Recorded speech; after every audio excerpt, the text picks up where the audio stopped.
What's up, guys? Justin Davis here with Crypt Keepers. We're glad that you guys have tuned in for Divine Dawn. This will be our gaming session that we'll be posting up every other week. So we hope you guys tune in for the storyline, for the character building. It's going to be a great time. So my name is Justin Davis. I am the Dungeon Master. I am the master of this world, Dawnshire. And we hope you guys are going to enjoy it. So I'll go ahead. Aaron Price, go ahead, give a wave, Aaron.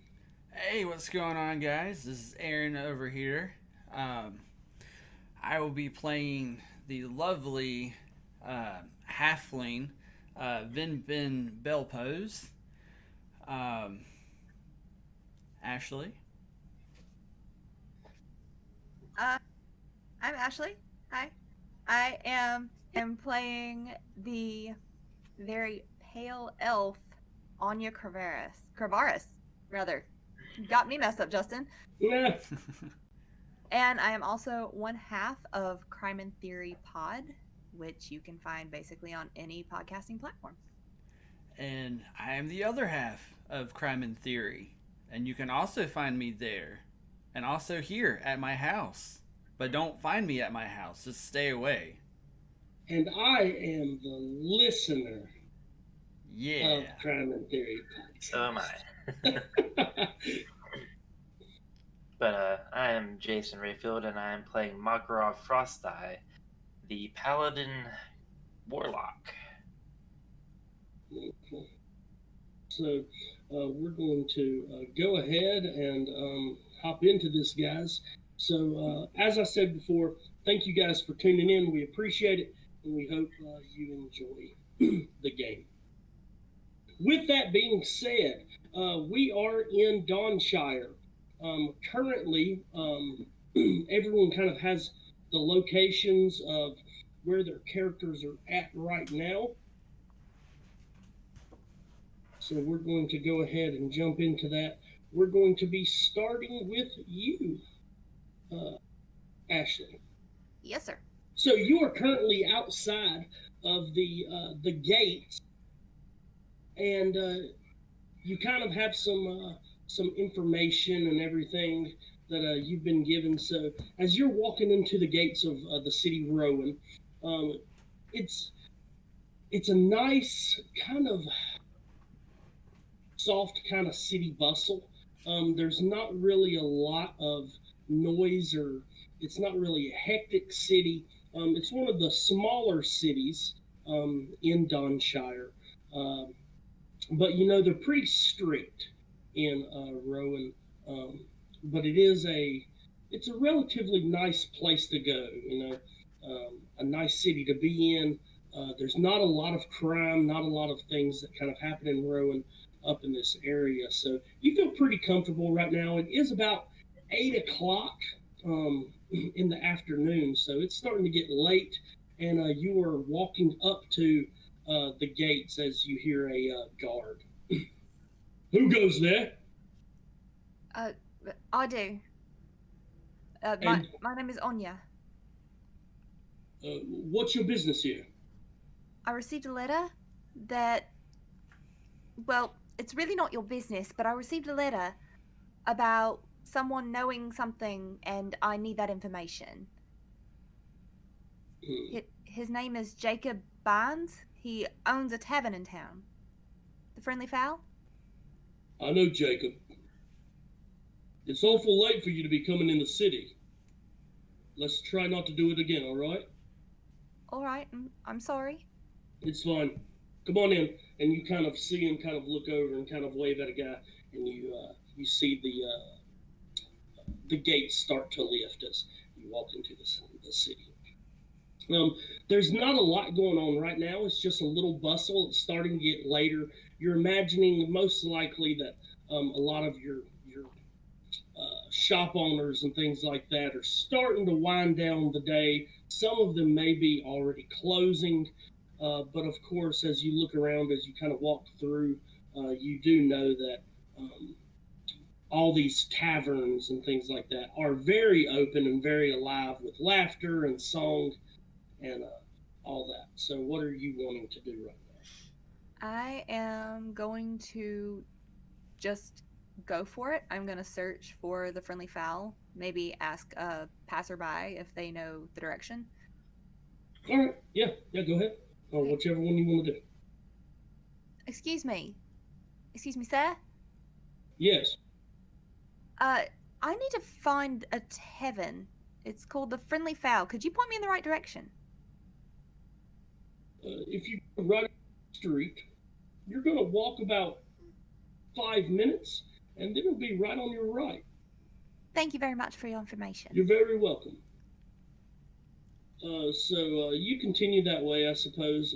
You get to the tavern, and unlike a lot of the taverns, this one's a little rundown. It's not real bad. It's not like the slummiest of the taverns, but it's not the nicest place that you've ever seen. And you walk in. Now, inside it's pretty warm. They got um, of course, a little hearth with a little fire. It is summertime right now in Dawnshire, so they're not trying to burn you out of the place. But it kind of has a musty kind of odor of just one of those cheaper type taverns where you'd get cheaper ale, but you could probably get a lot of information. So, what do you want to do? Since it's not exactly the biggest, brightest, friendliest place, I'm going to kind of keep my senses about me and maybe act a little bit more withdrawn, a little more reserved. Hmm. And I'm going to approach the bar. Okay, you approach the bar, and you do see a gentleman, a human, behind the bar. Are you Jacob? That's me. Why are you asking? I received a letter that you might know something that I need to know. About what? About my father, Captain Cravaris. He kind of looks around, and how'd you get this information? I don't believe that's your business. He kind of looks around and he goes, "There's too many people in here right now. Just sit down at a table, wait for a few patrons to leave, and I'll get right with you." All right? All right. Thank you. You're welcome. Now go sit So, down. yeah. So you sit down kind of away, and there are a few people in here. It's not a real big tavern, but there are quite a few. So you're just gonna kind of sit and and and and wait to see what Jacob does. So, Aaron, Yes. we'll go to you now. All right. So currently, you are you know your location currently, correct? Yes, I All right. am in the city of Rowan. Yes. So, what are you wanting to do right now? Um, let's see. I am going to be looking for a man named Dylan Finderhook. Yep. Okay. So I'm just going to be holding my druidic focus, which I'm going to say is like looks like a walking stick, but Mhm. with roots kind of wrapped around the top. Yeah. And just kind of, just jingling my way around. Oh boy, I don't know where to go. Do I guess I look for someone that can help me on my way. Sure. Yeah. There's people walking in the streets now, men, women, all of it. All right. I walk up to a random person. Okay. Hello, sir. Sir. And I just like kind of tug on their pants legs. Yes. Yes, I'm looking for a man named Dylan Finderhook. I'm hoping to open up my own candy shop. Can you help a little lad out? He kind of looks at you. He kind of gives you a look, and he's like, kind of squints and kind of looks at you with a little bit of hesitation because it was just a surprise hearing a little guy pulling on his pants leg, saying he wants to make a candy shop. Yeah. But he kind of composes himself. I'm sorry, I don't know that name. I wish I could help you, but I'm not sure. You may be able to speak with someone else. They may know more information, but I don't know who you're speaking of. Ah, good, good. Could you might direct me in the right location where I could find information? Well, a lot of places are closing down now, but there is a tavern right up the road here, about 2 minutes. It's called the Friendly Fowl. Ah, that sounds perfect. And Yeah, it's I reach into my pocket and I give him a candy. He kind of grabs it and he kind of looks at it and then looks at you. He goes, "Thank you." You're quite And welcome. he It's puts it in delicious. his pocket. Made it myself. Well, I appreciate that. All right. You have a wonderful day. And he kind of keeps an eye on you as he kind of walks away because he's just weirded out. Right? And I take my little body and just Okay. So you get to you're walking past and you notice that a lot of the lights are down in this district. There's a lot of shops, a lot of markets and stuff like that, but there is a light on in one of the taverns. As you get closer, you do see the name, the Friendly Fowl. Ah, this looks like the place. And I just toddle on in there, just look around. All right. So you are you walk up to the door. You open the door. When you open the door, Aaron, what do the patrons see? What does Vinbin look like? So, Vinbin, let's see if I have it all written down. Let's see. So, he is a druid. Mm-hmm. He's going to be wearing a nice but kind of tattered at the same time, like a green-ish robe with some leather armor under it. His skin is nutmeg. He's got greenish blue eyes. His hair's black, kind of tousled a little bit because he doesn't take care of himself with his appearance because he doesn't really care. Yeah. All right. So as you look around, you see a bunch of people in this tavern right now. You do see the proprietor, of course, behind the bar, or what you would think would be the proprietor or bartender, whatever. And as you look around, you see kind of a group over to the side, and they're just kind of talking. They have on some nice robes. You see a dwarf over in one corner as you can see him nursing quite a large pint of beverage. And you see a elf. Ashleigh, what does all the patrons of this wonderful place see when they look at your character? They see a very tall, maybe 6 foot, like 5'11", 6 foot tall, very pale elf, almost a moon color, I guess that makes sense. And her skin's almost iridescent. It's so moon shaded, if that makes any sense. And her hair is not a natural color at all. It is blue. She dyes it with boiled berries because she doesn't want to blend in with everybody else. She doesn't care to. And she's wearing this dark leather armor, and you can tell that she's kind of guarded about who she is, but she's also very lovely. All right. And as you're looking around, you kind of see a character right in the corner, closer to the hearth, just kind of nursing an ale.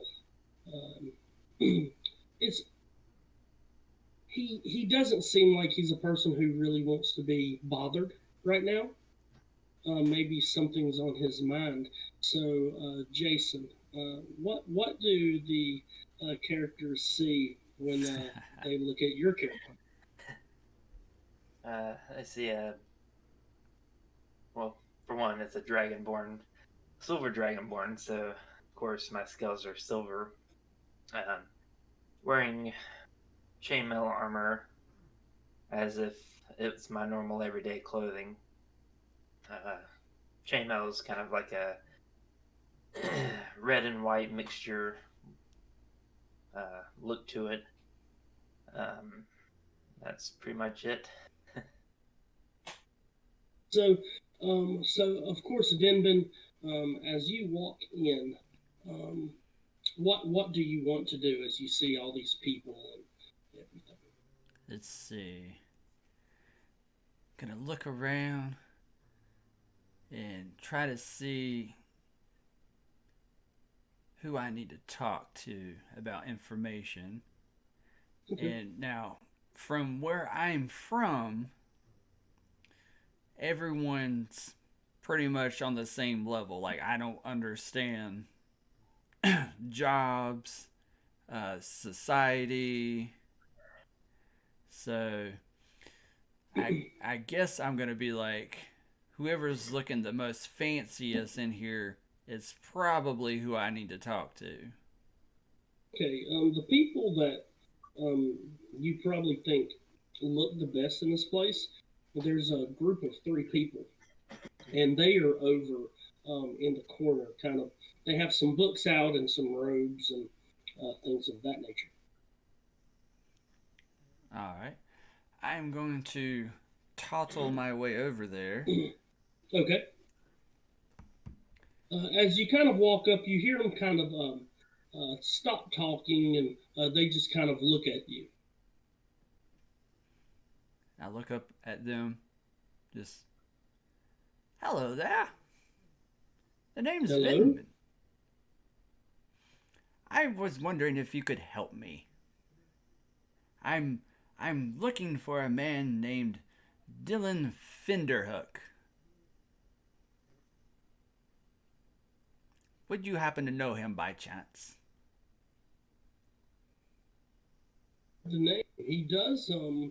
He patrons this place often. You may be able to speak with the proprietor, the barkeep, and he kind of points over at the bar to the barkeep.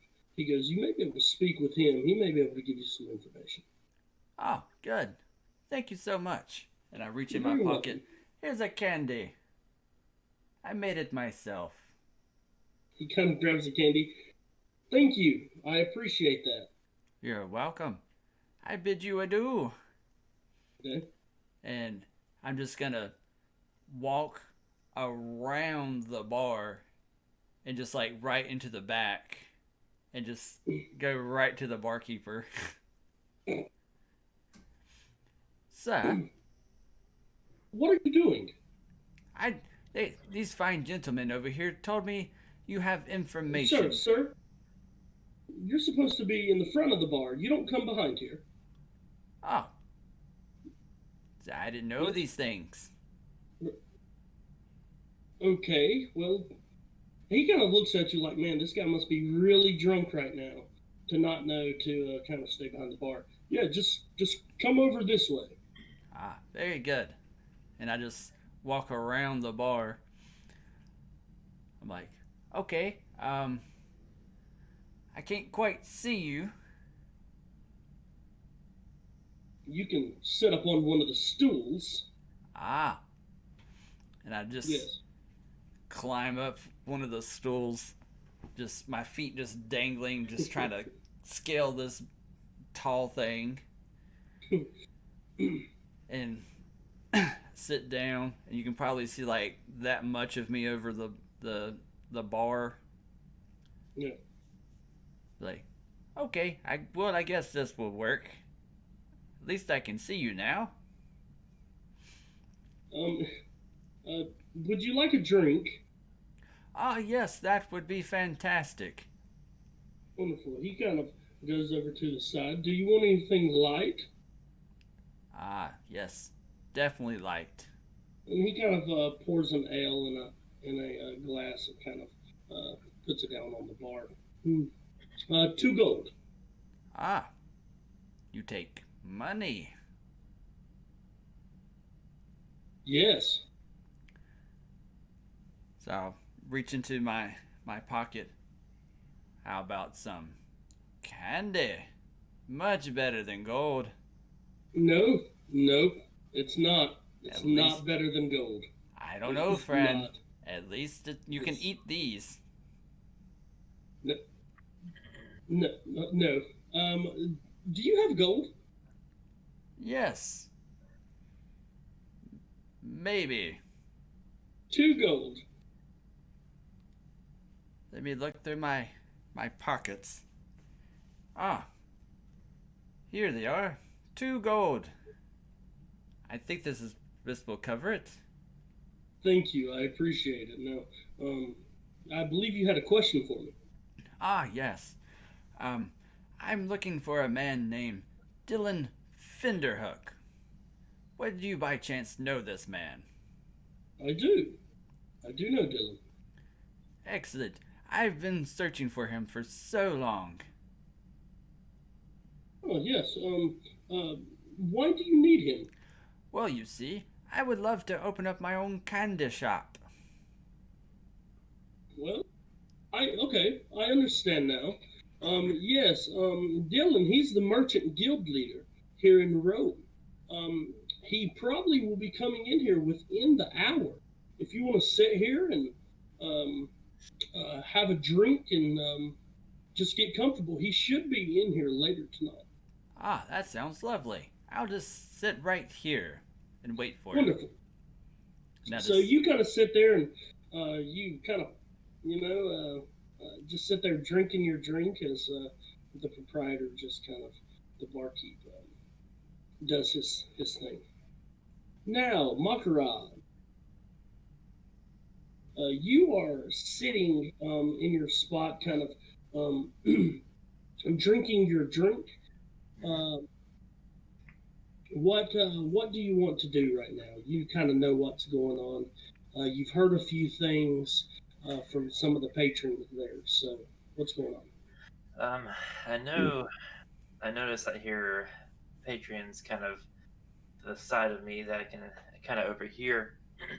I'm kind of wanting to try to listen in on what they're saying because they piqued my interest with talking about um, patrons All earlier. right. So pull this up here. All right. So you're just kind of listening in, and so from what you see, you do know that it's a human and 2 elves. They don't look real like aggressive. They don't look like bad guys. They kind of have some scholarly robes on, and of course there is a university in Rowan, a small university. So it doesn't really surprise you, but as you're kind of watching, you're seeing them flipping through books and talking about different fiend patrons.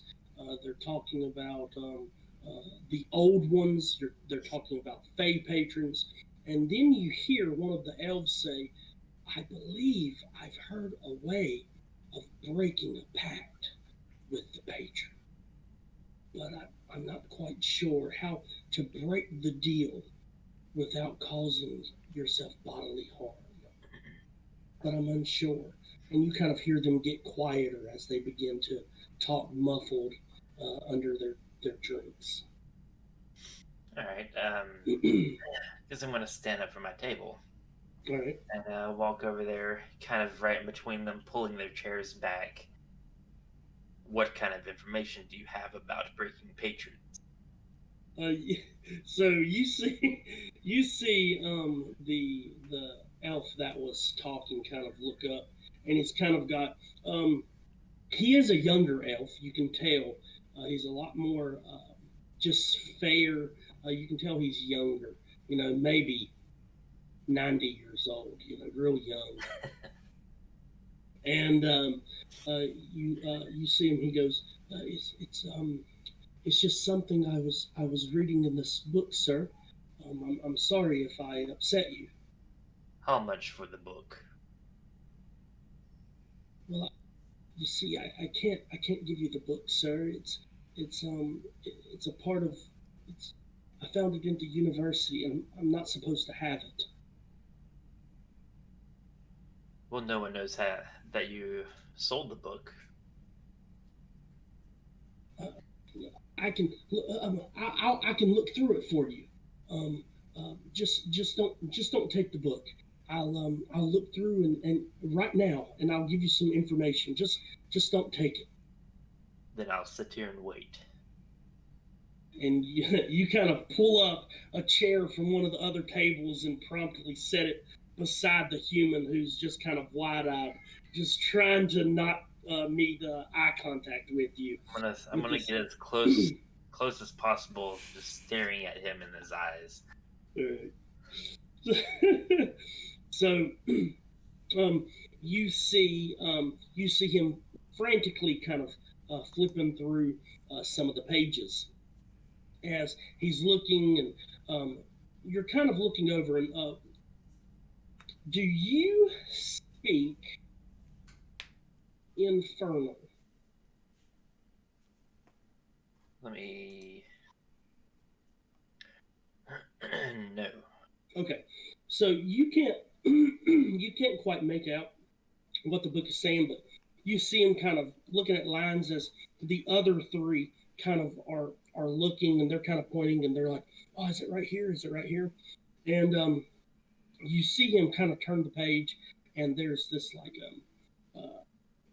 like large word, and they're like, "I think I got it," and they kind of look over at you kind of simultaneously.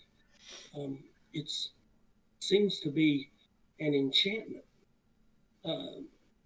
It's a verbal command. Well, what is it? He kind of looks down.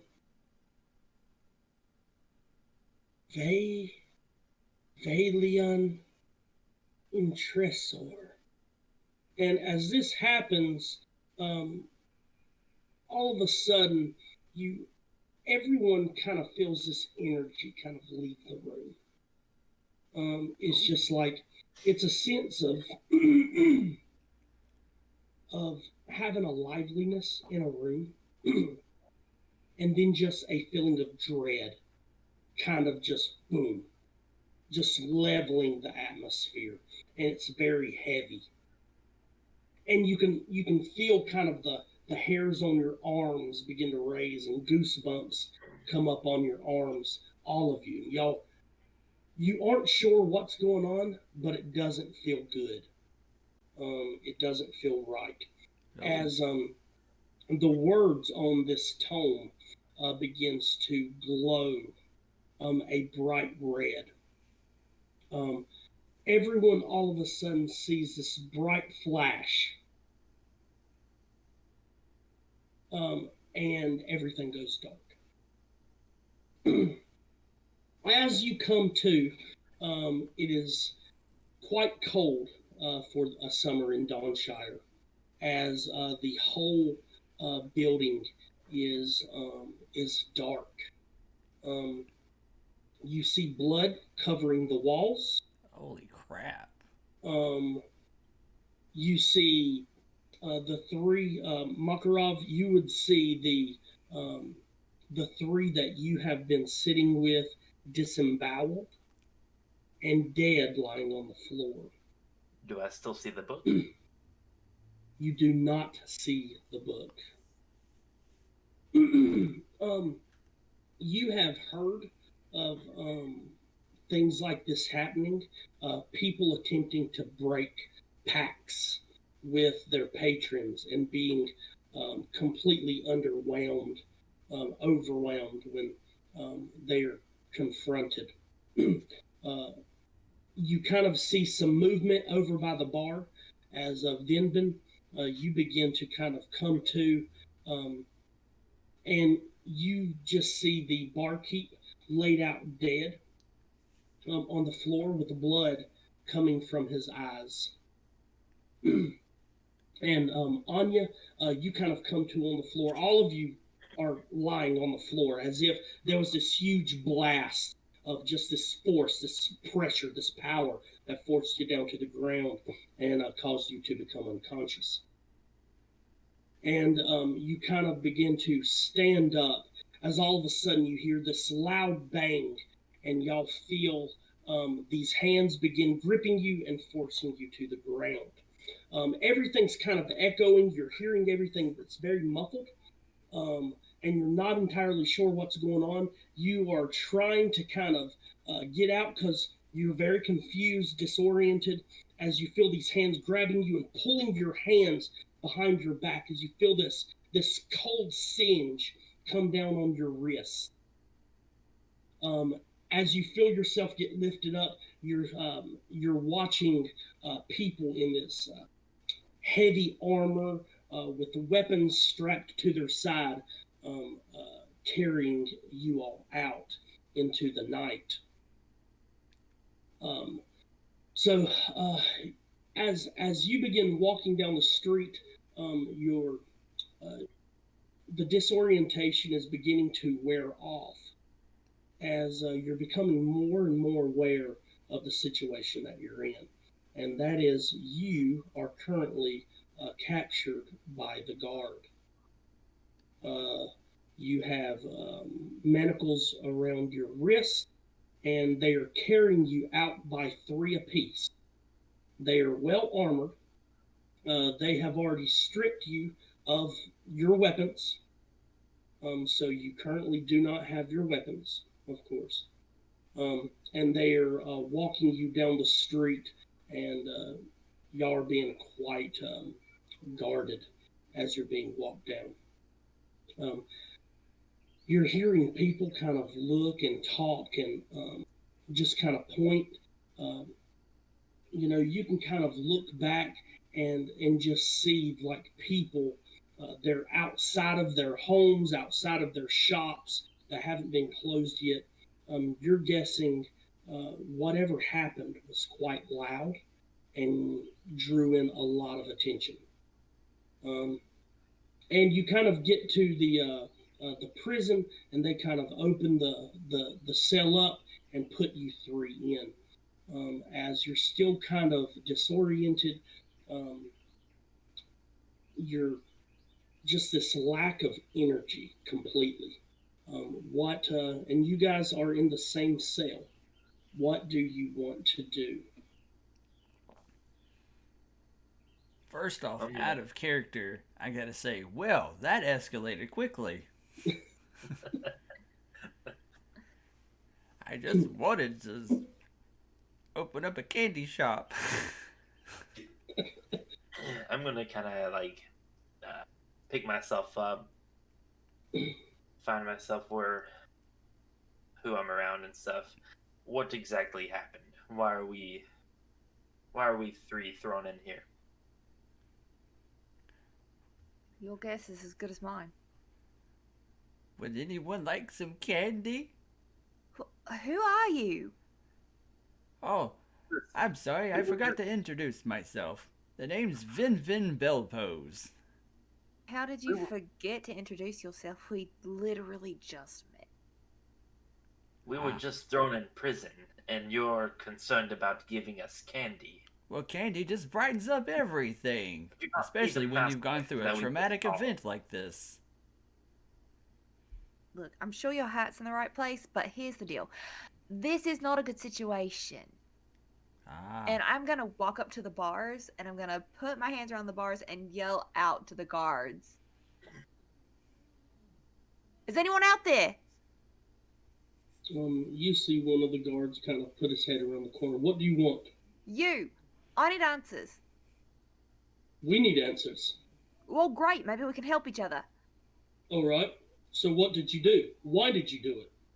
Why did I do what? What are you talking about? I'm sorry, I gave them candy.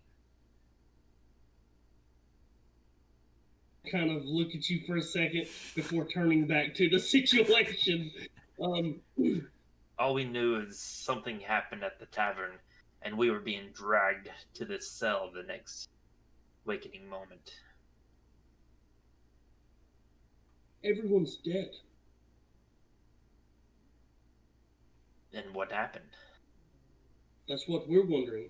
But you three are alive. What does that tell you? Well, I don't know. Well, it seems awfully suspicious that everyone was brutally killed, and you three are the ones that are alive. Hold on. Wait. But you found us in the tavern. If I were going to kill someone, and I would not kill anyone, by the way. If I were going to kill someone, I would do it very sneakily, and I'd make sure that I got away. I'm not going to leave myself in the middle of a pile of corpses just to be arrested. Well, you have to understand, you three are the only ones alive. Which means that it's a miracle that somebody survived. We have to make sure all the boxes are checked, all right? Is there any chance that we're going to get out of here?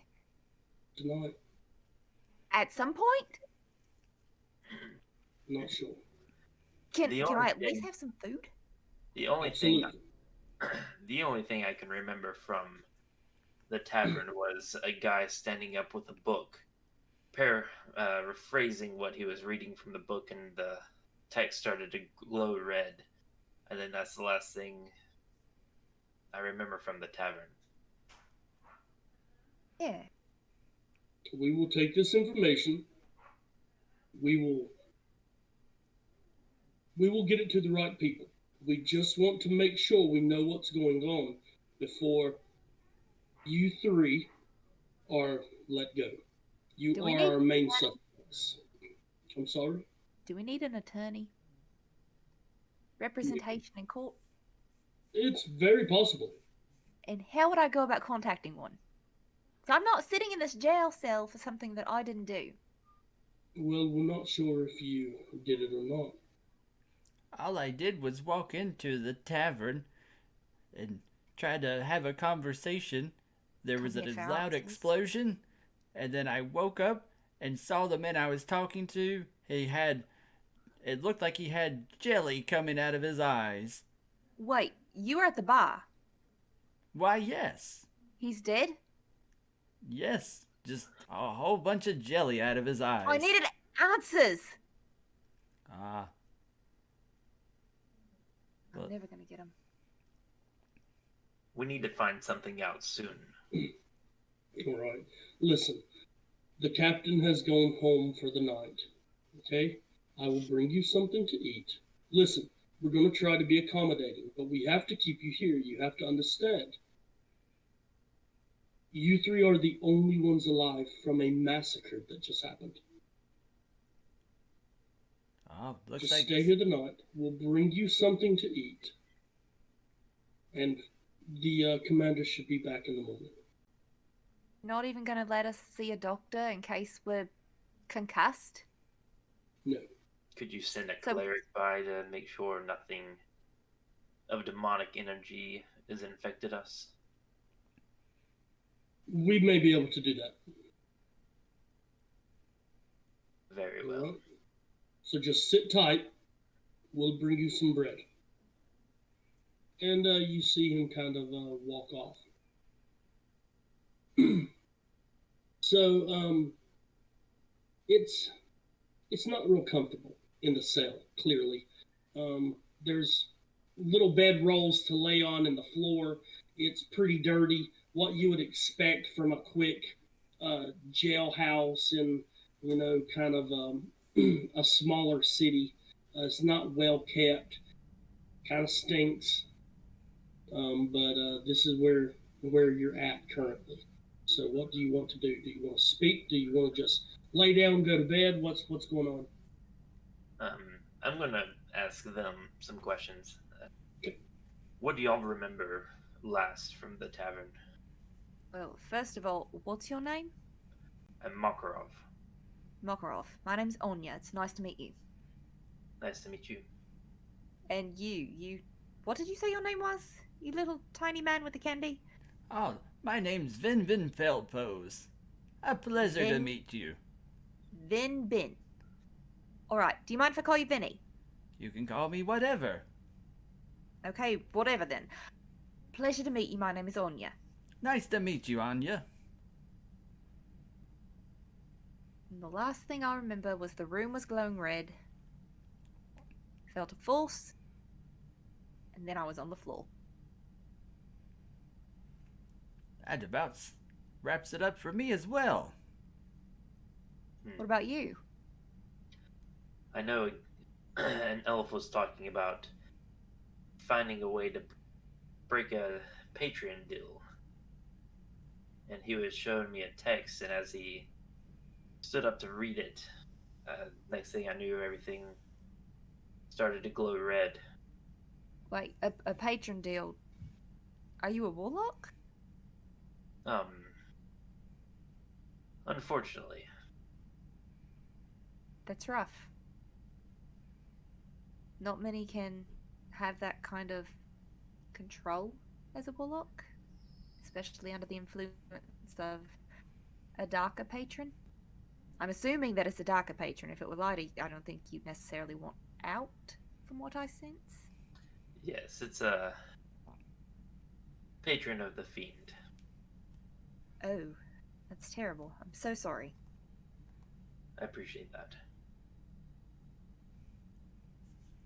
So the conversation gets a little heavy. Everything kind of goes quiet as you can tell that Mokarav is not super comfortable talking about the situation. But you hear some speaking from where the guard came from, and you see a cleric walk your way. And what you see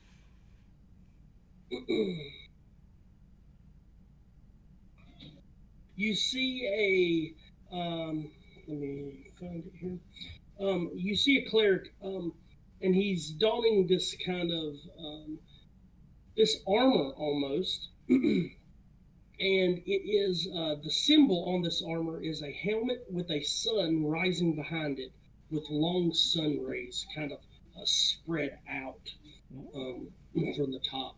And you all know this as the god Legrin Brightham.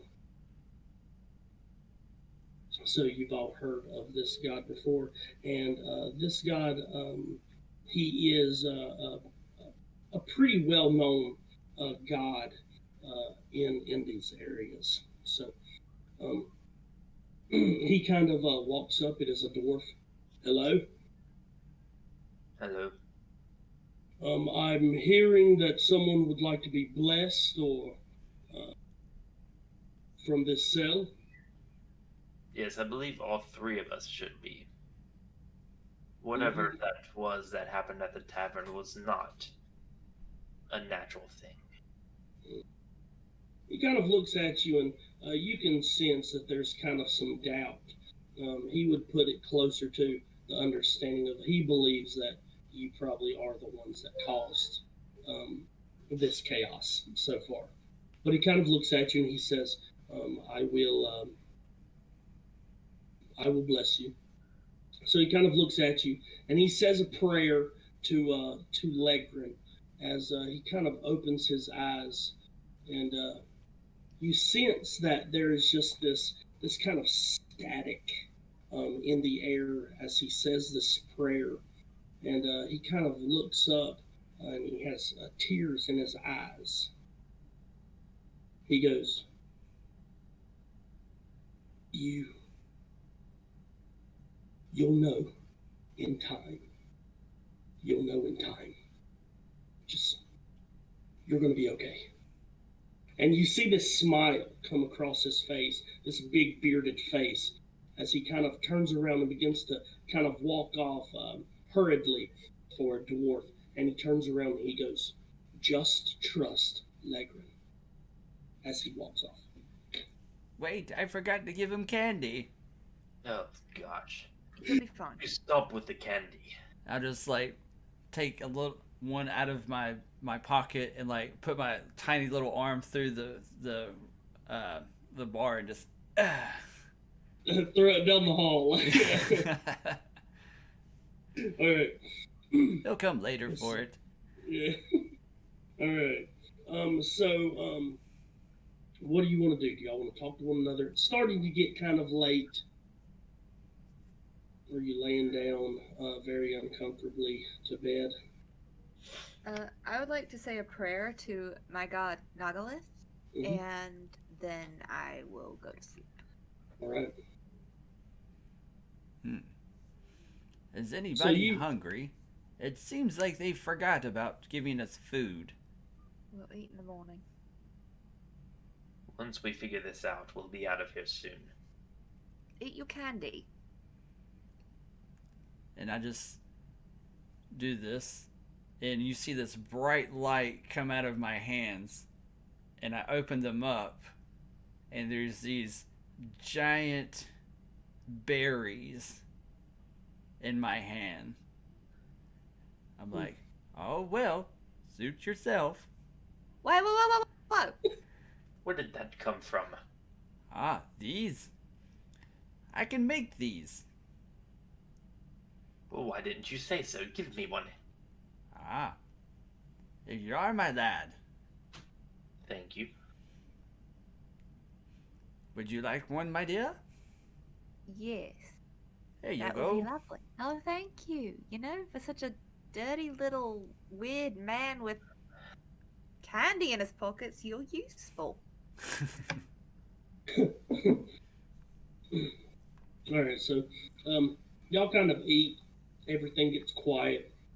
The exhaustion begins to kind of take over you guys, because as you woke up from whatever it was that happened, you were just completely drained.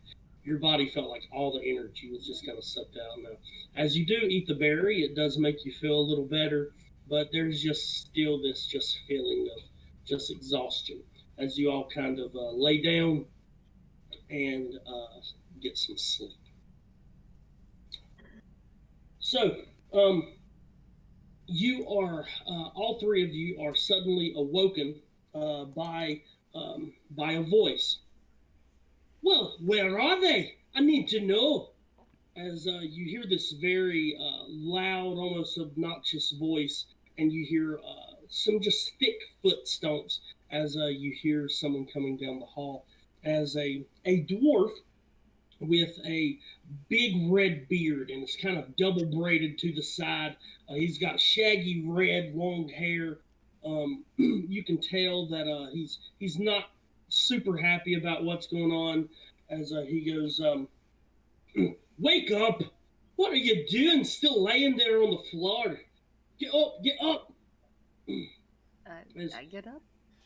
The obnoxiousness of his voice is staggering as you kind of stand up, as you're still feeling some of the effects of just exhaustion, even after sleeping, but it wasn't a very comfortable sleep, lying on just a little mat, basically, trying to get some rest. How are you doing this morning? Well, for waking up in a jail cell, I guess I'm doing okay. I mean, we've been better. Makes sense. All right. So, there's a situation that we're going to have to work on. And he kind of says, he looks back and he says, Jalondon. And you see a half-elf kind of stick his head out from over the wall, almost like he's doing paperwork right now. And he goes, yes, Commander. And he goes, bring them something to eat, all right? And he kind of looks at you. He goes, we'll have you something to eat in a second, all right? That's what the last guy said. Well, I ain't the last guy, am I? No. Please All ignore right. him. He You're has the new guy. very much ignorance. We'll get you something to eat, all right? Now, I need to know what happened last night. Just like I told the other guy. I was in the tavern trying to talk to a man, and then all of a sudden there was this bright light. And then I woke up on the floor, and the guy had jelly coming out of his eyes. That wasn't jelly. Forgive him. All I remember is an elf reading from a tome, and a bright red light came from the tome. And then next thing I know, I was waking up in a massacre. And you?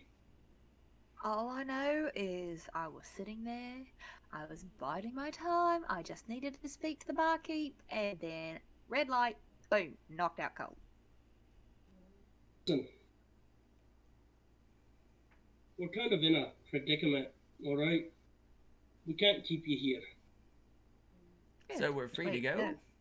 No. Oh. And where are we going? You're going to be going to Razkai. Everything all the information that we've gotten points to Yule. Again, look. I told the guard last night if I were going to kill someone, and I'm not going to, but if I were, I wouldn't be stupid enough to just stick around, now would I? I would do it quietly, and then I would just leave. Listen, I understand that, miss. I don't think But you do understand, because you keep accusing me of being a murderer. I know the situation looks bad for us, but, I mean, I don't even know these two very well. So there's nothing that ties us together for the reason why we would be alive. Listen, I understand that, all right? But we're going to have to go to Razkai. Listen, all right? We're going to take you there. It'll be me and I'll bring 5 of my men, all right? We'll get you to Razkai. We'll make sure you get there safe so that you can have a better court hearing. There'll be there's some people there that will be able to kind of discuss what's going on. All right? This is what we have to do. If you stay here, you're absolutely going to be punished. Well, I don't want to get punished for handing out candy. The local Jarl here, his brother was the proprietor. Oh. If you stay here, you're not going to get a fair trial. I'm trying to help you. Well, if you can, let's get there as quick as possible. Absolutely. We can have something prepared by midday. That sounds lovely. It's not like we have a choice. Very well. Right. He kind of turns around and he goes, "Where's their food? I'm sorry." And he kind of walks off. He goes, "Just be prepared to leave soon. We'll have you some coats and everything too. It's going to get cold." Now, I have a question. Okay. Could I roll for insight to see if his sorry is sincere? Yeah, absolutely. Okay. All right, first roll, guys. Uh-oh. Ooh. 24. Yeah, you actually feel like he's being pretty sincere. His apologies seem sincere, and he seems like someone who really wants to follow the law and give you guys a good case. Right. right, I'm going to go and sit back on the bed and just kind of wait. Okay. Do we know how far away we're going? Yeah. So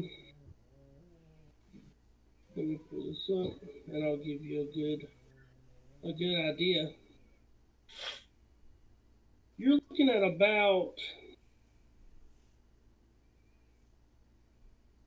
7 days. Okay. What city is this in? Razkai. Okay, it's the up north. Yes. Okay. Just making sure. Yeah. So, you know the laws there are pretty serious. Um, it's a it's a dwarven city, a lot of dwarves. So, um, and it's got a pretty weighty legal system and political system there. So, you feel pretty confident you'll get the best case you can from there. So some time kind of goes by. Do y'all want to uh, speak, or y'all just kind of keeping to yourselves and biding your time? I have a question for the guards All right. that are going with us. Is he still nearby? The one that was just at the cell? No, that was the commander. Okay. But you could probably call for him if you wanted to, and someone would probably come to the set. Excuse me, guard? You see a male elf kind of stick his head around the corner. Yes?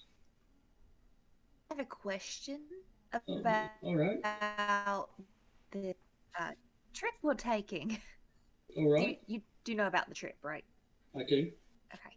Well, I was just wondering if we would also be accompanied by, say, a cleric or someone. I'm just saying the roads are dangerous, and you never know. There are bandits all about and creatures that do unspeakable things. Will we have that kind of protection? Um, no, I don't think so. It's going to be 6 of us, and we may not look like much, but we are quite proficient in our abilities to fight and protect You you all. know, my father's crew used to say the same thing, and I'm only one woman, but they're all sitting in a prison cell because of me, so here we are. Well, you see, he kind of like his eyes are like he's trying to search for what to say. We promise we'll keep you safe. You can trust us. Is there anything you need? Have we gotten our food yet? Yes, have we got our food? No, not yet. Yeah. Could I have my breakfast? Oh, Any time now would be great. We haven't eaten since yesterday. I'm so sorry. I'm Problem, swamped dude. with this paperwork. I'm sorry. You see him promptly turn on his heels and dash away. And don't forget the salt. And sir, a few moments later, he comes back with a loaf of bread, and he kind of says, "Here you go. I'm so sorry. I'm just swamped with work right now. I apologize." Do you at least have some honey for the bread? No, I don't. Tasteless bread.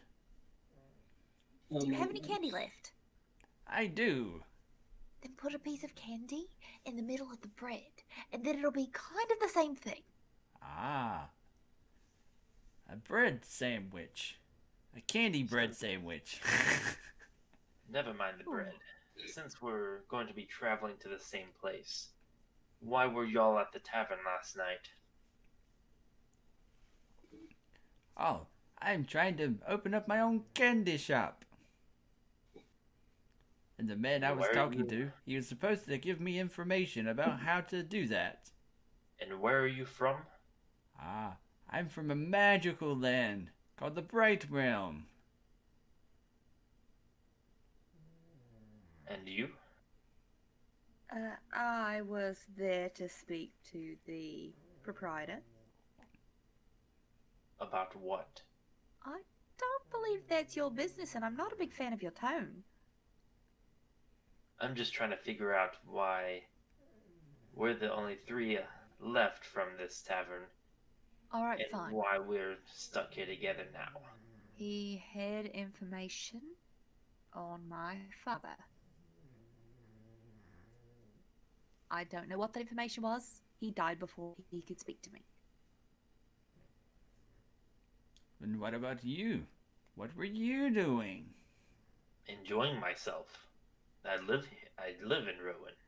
Ah, I'm sorry. Yes, Did and you now know any of the patrons?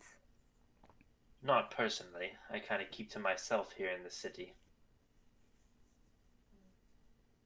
Well, with a tone like that, it's probably best. So some time goes by, some idle chit chat and whatnot. Y'all do eat your bread.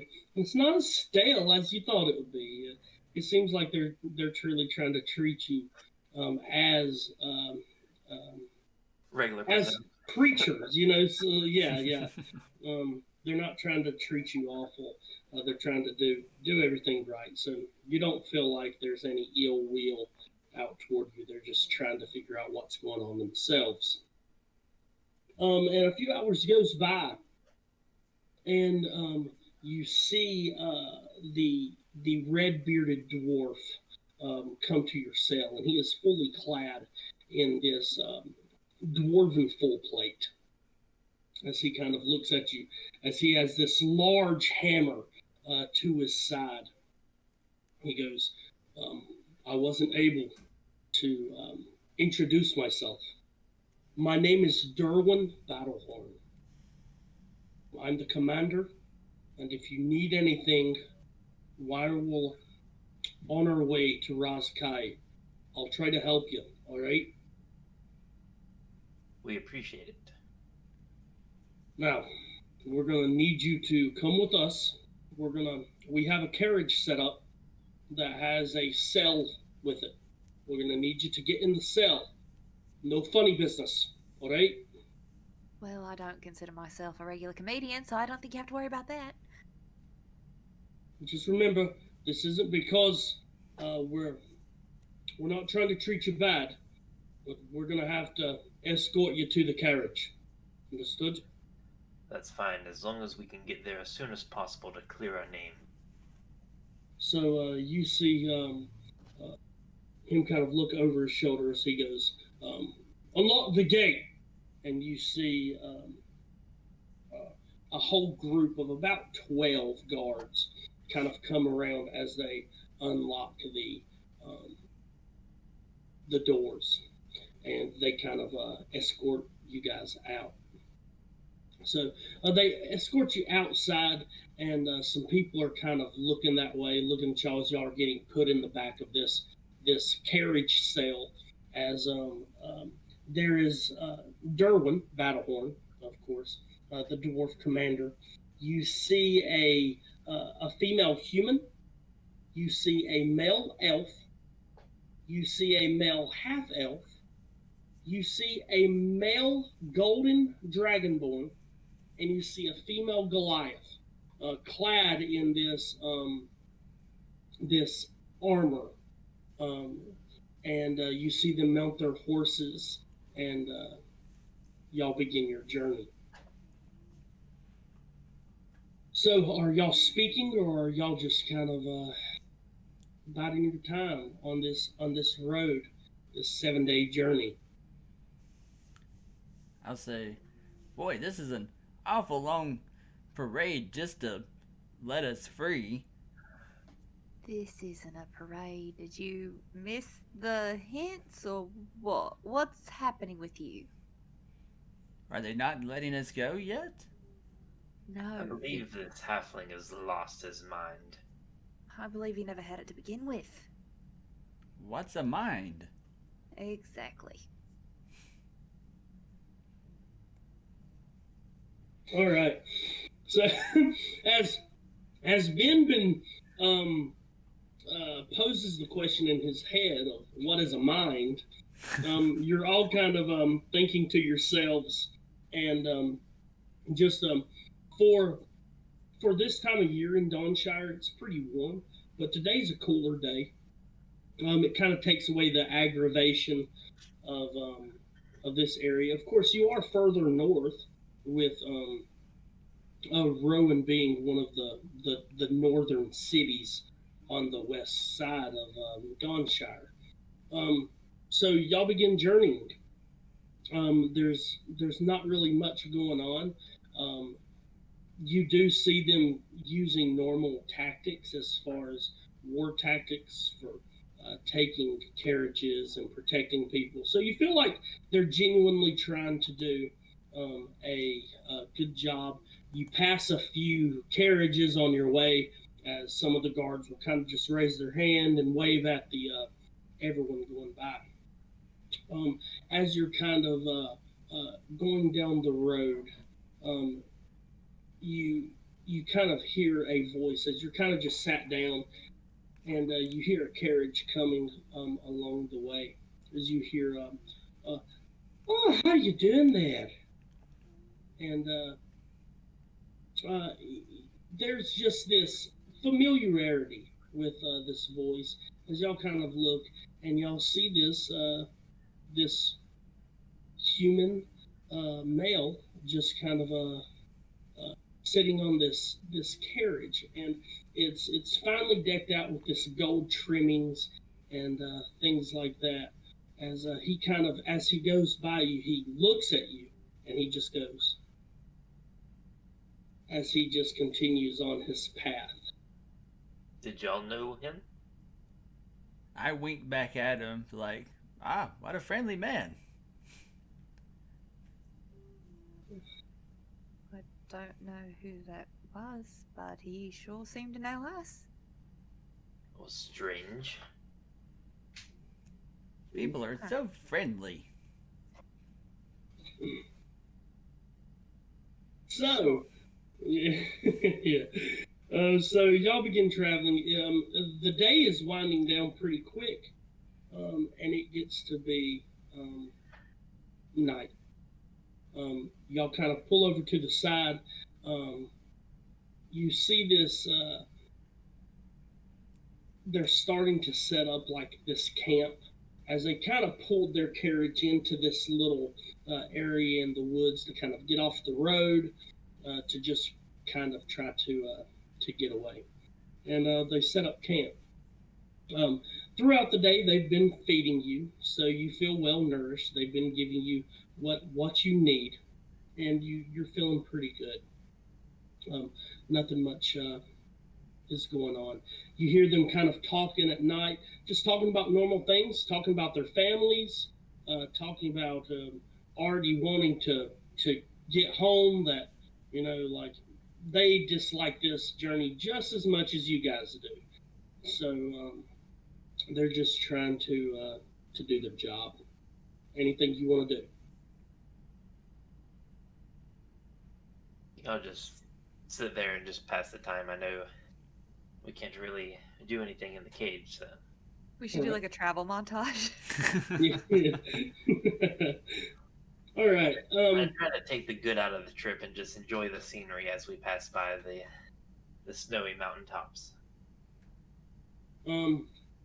So yeah, at this point, Rowan's pretty close to the mountains of the north. So y'all are seeing them, but they are still quite a distance away. But you can see them, the snowy tops of the mountains. So, but as you're sitting there, you see Derwin as he walks up to you. How are you doing? Feeling all right? As good as we can. It is getting a little bit chilly. I could use the facilities. Right, understood. I apologize. Um, uh, he unlocks the gate and he goes, "I'm going to trust you. Oh, You can go right over there. thank you. Can't you get in trouble for this? I trust you. All You right. can't get too far." Oh, okay. And I And just go to the facilities and I come back. all right. Um, so you can tell they was keeping a pretty good watch over there just to make sure you're not trying to strike off anywhere or no funny business. And Derwin kind of walks over and he shuffles through these crates and everything that's been pulled off one of the other carriages that have been following you guys, and he brings a cloak for you, Vinbin, and he hands it to you. He goes, "Hopefully this will keep you warm." Ah, thank you. Here's a candy. No, thank you. Where do they keep coming from? I have so many. I make them myself. That's a He just question for kind of, another day. yeah, he just kind of looks and kind of just shakes his head like, as he walks over to the side and he pulls out some dice and he brings it to you. He goes, "Do you want to play a little dice?"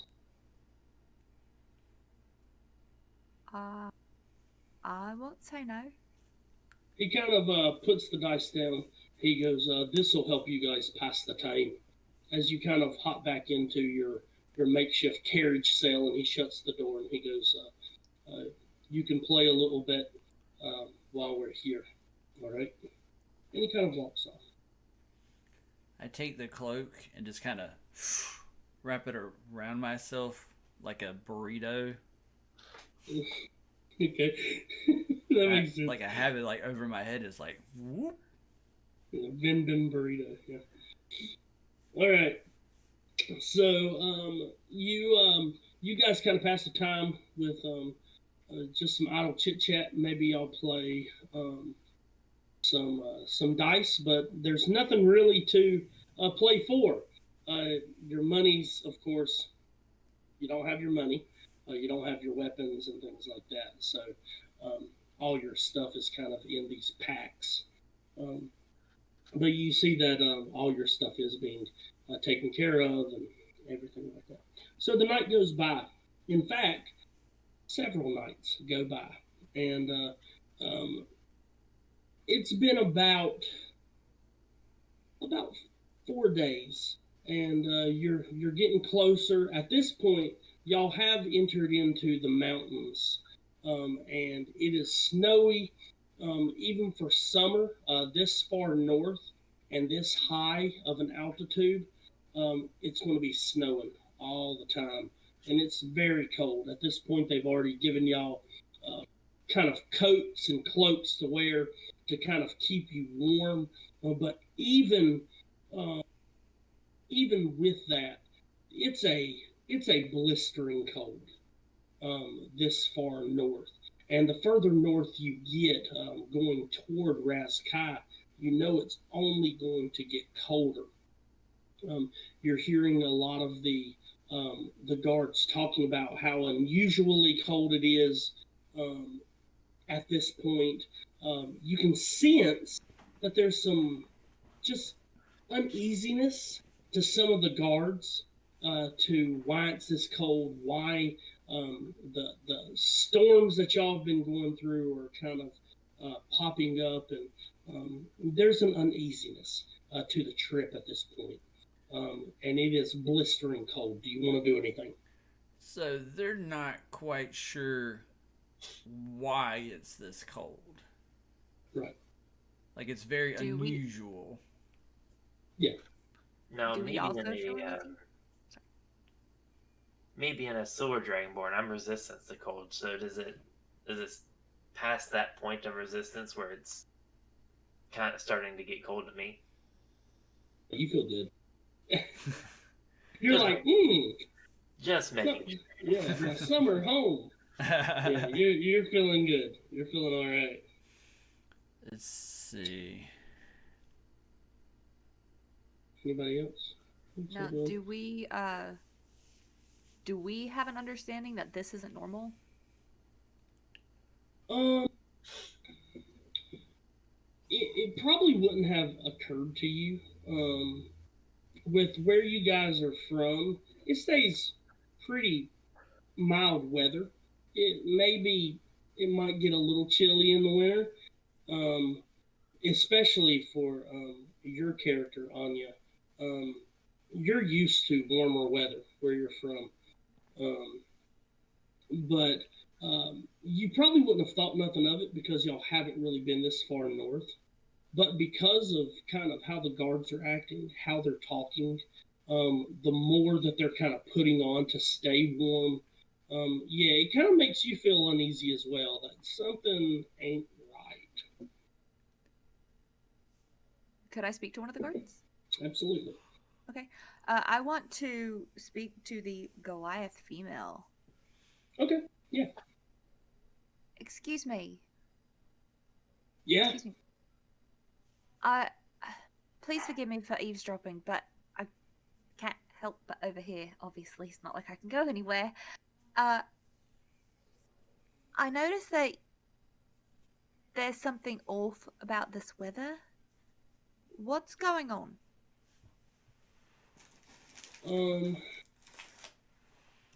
We're not sure.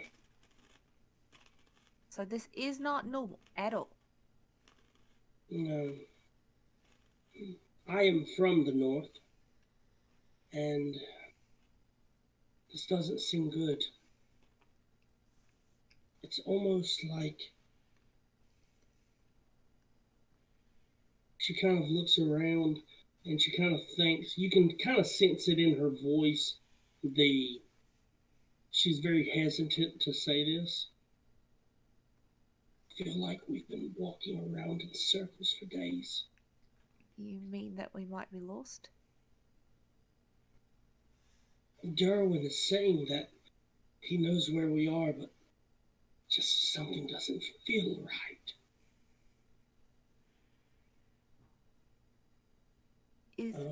I know that we're prisoners, obviously, and we haven't given you any reason to trust us, but is there anything that we can do? Because I want out of this cold just as much as you do. I don't have anything to lose, or by helping you, I don't really have anything to gain other than I get out of this cold. I don't think there's anything that you can do. We just keep your eyes open for anything. If you see any lights, carriages, any locations that you've seen before, just let us know. Any information would be good. I'll do it. And she kind of just hurries her horse along the way. So as the day goes on, the storm is just kind of getting heavier. But you do notice that there is something that you haven't seen before, and y'all are kind of walking through this pathway between two mountains. And the peaks kind of come up like this, and they kind of hang over as you walk in between this mountain, this kind of tunnel. And you're just trying your best as the overhang is stopping a lot of the snow from falling down. It's almost like a breath of fresh air, a relief that you are just kind of trying to get out of this element. The wind isn't whipping at you and stinging your skin. Even in the cloaks, it feels like this cold is just this bitterness that is just kind of coming down on you. It's sinking to your bones. It's so bitterly cold. So being out of that wind is helping a lot. Just kind of giving you a breath of fresh air. Just to be able to say, oh, okay. You hear up front from Derwin as he goes, everybody stop here. and you see him. He goes, "We're gonna set up camp for the night. It's starting to get late. It's gonna get cold. We're gonna have some protection here. All right?" And everybody kind of agrees. And even y'all, even though this is a place where you would think that people would want to be at night, it kind of makes you uncomfortable. But to be honest, it feels like a better option than being out in the cold tonight, because it is so bitterly cold. So everything gets set up.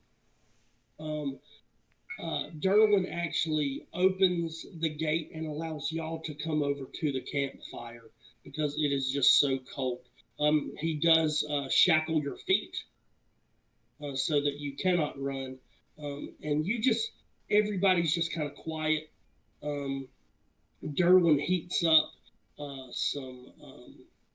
some drink over the fire, and he kind of hands it out to everyone, and just to try to keep everybody warm. It is deathly quiet. The guards aren't talking about home. They're not talking about the cold. You can sense that there is a real urgency to get the crap out of Dodge. So, what do you want to do? You're going to say anything, or just keep it quiet? Thank you for the nice beverage. You're welcome. I know that it doesn't mean much because I'm sure none of you actually trust us, but we do appreciate, or I'm sorry, I don't mean to speak for the both of you, but I at least appreciate all the small gestures of kindness that you've shown us so far. And I really hope you don't think that we did this, because I'm telling you right now, we didn't. You kind of see Derwin as he kind of sips his drink. He kind of looks at you and goes, "At this point, we're just trying to get out of here. We're going to try to get you safe to Razkai. You may have noticed, but the journey's not going as smoothly as we wanted. There are some landmarks that we should have already seen up this way, the normal path. But these darned blizzards, they keep covering up the landmarks that I've known before. But we're going to get on the right path in the morning. All right? Hopefully the storm will subside a little bit and we'll get back on track. All right? So is this place that we are in now, is this not the landmark you are familiar with? No. I've never seen it before. So we're just going to try to follow the sun when it first arises. That should at least take us out to the east, and it'll get us closer to some of the landmarks that I would know.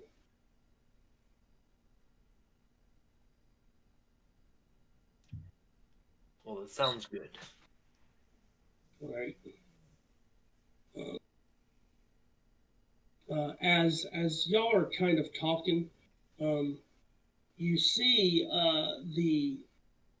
the golden dragonborn as he's kind of over to the side. He goes, "Who did this?"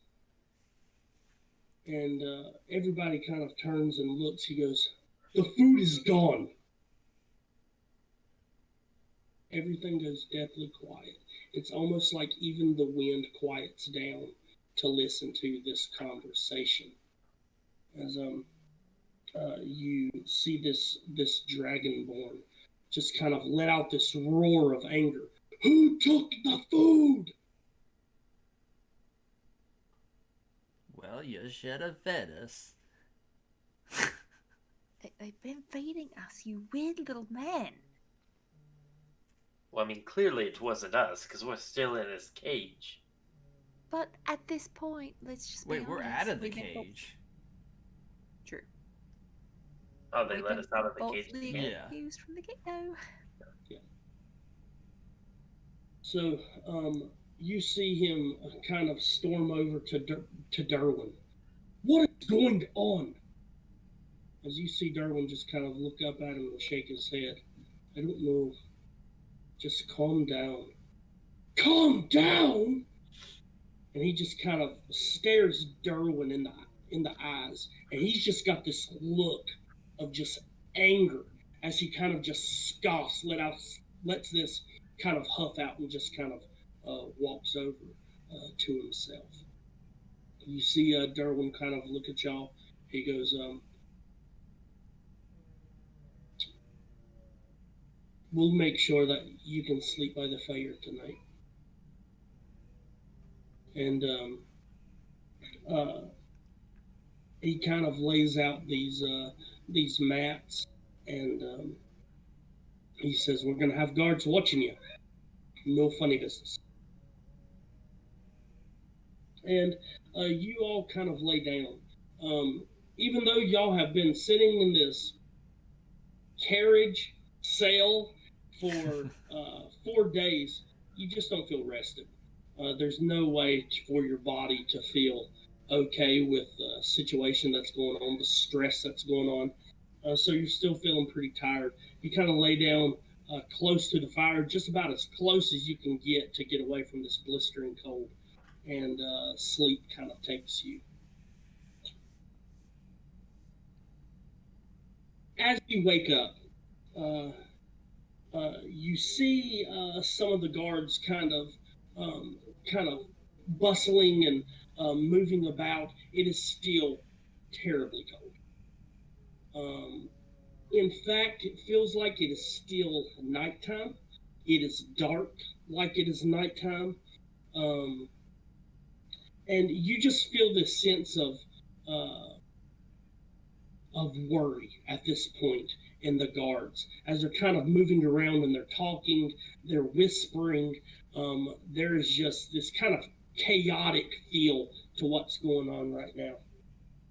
Can we hear anything they're whispering? If y'all want to roll a perception, you can roll a perception. Sweet. Nice, okay. Yeah. I don't know. I did it that way. What? Oh!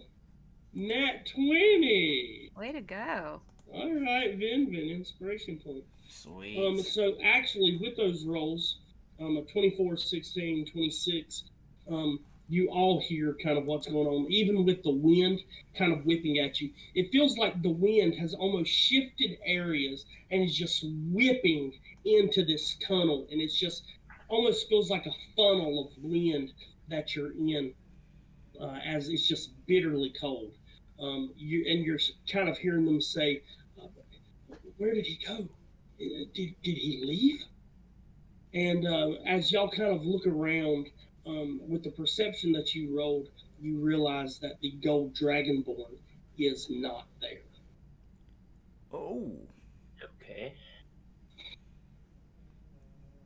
Mom so- Rocket, looks like your friend left.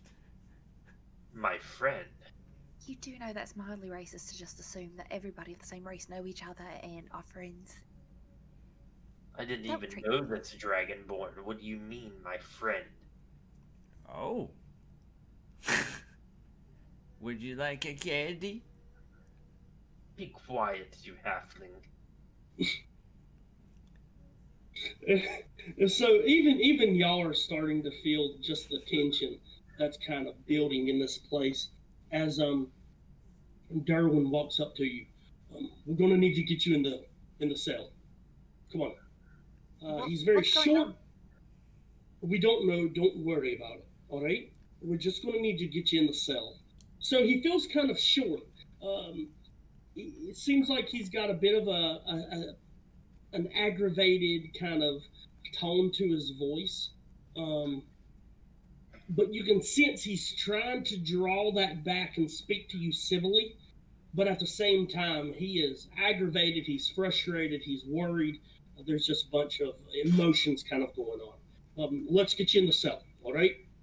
But that's away from the fire. We got to get you in the cell. Do you want to live? Can I just pick him up and carry him? I mean, you could. I'm probably. I mean, he's only a little halfling. Yeah. I'm just gonna pick him up and carry him You- so we don't you have to stand there probably talking actually anymore. pick me up with ease, or not that much, because let's see, Well, you're wearing cloaks and stuff too right now. like You got a little bit of weight to you. he weighs like 25 pounds. I'm gonna pick him up. Okay. So you pick him up and y'all kind of go to the cell. He says, "Try to stay warm. Try to stay down. Get out of the wind. All right." Well, this cold isn't bothering me anyway. Not bothering you. Can I have your cloak? I don't have one. Oh, you really don't have one? I thought they gave you cloaks. I'm wrapped up like a burrito. Okay. Yeah. Could I have his cloak? That was meant for him. They kind of bring you some just different cloaks. They're not worrying about shuffling through. They just throw a bunch of cloaks in there and say, "Try to stay warm." Thank you. You're welcome. Can I check the pockets? Oh, sure, yeah. Go ahead. Okay. What am I rolling for? You don't need to really roll. Oh, okay. We'll say that you actually find. Let's go with. Let's see here. We're gonna say you find. You find 2 gold pieces. Well, at Out least of our all little those halfling friend clothes. made the money back from his drink a week ago. You find 2 gold pieces in these cloaks that were probably lost and found, and no one even cared to go through them. My gold. Mine now. Yeah, come on now. Anyways, but there is a little bit of panic as y'all kind of get into the your cell, and y'all begin to go through this tunnel. As you go out of the tunnel, the snow and the wind is just whipping at you. It almost feels like this wind is going at every direction. Every direction that you try to escape the force of this wind, it's just hitting you at another direction. It just something feels off. Something don't feel right, and y'all can tell that something is really something ain't going well. So, with that being said, we are going to take a short break to go to the restroom, whatever we need to do, and we will be right back, guys. Cute.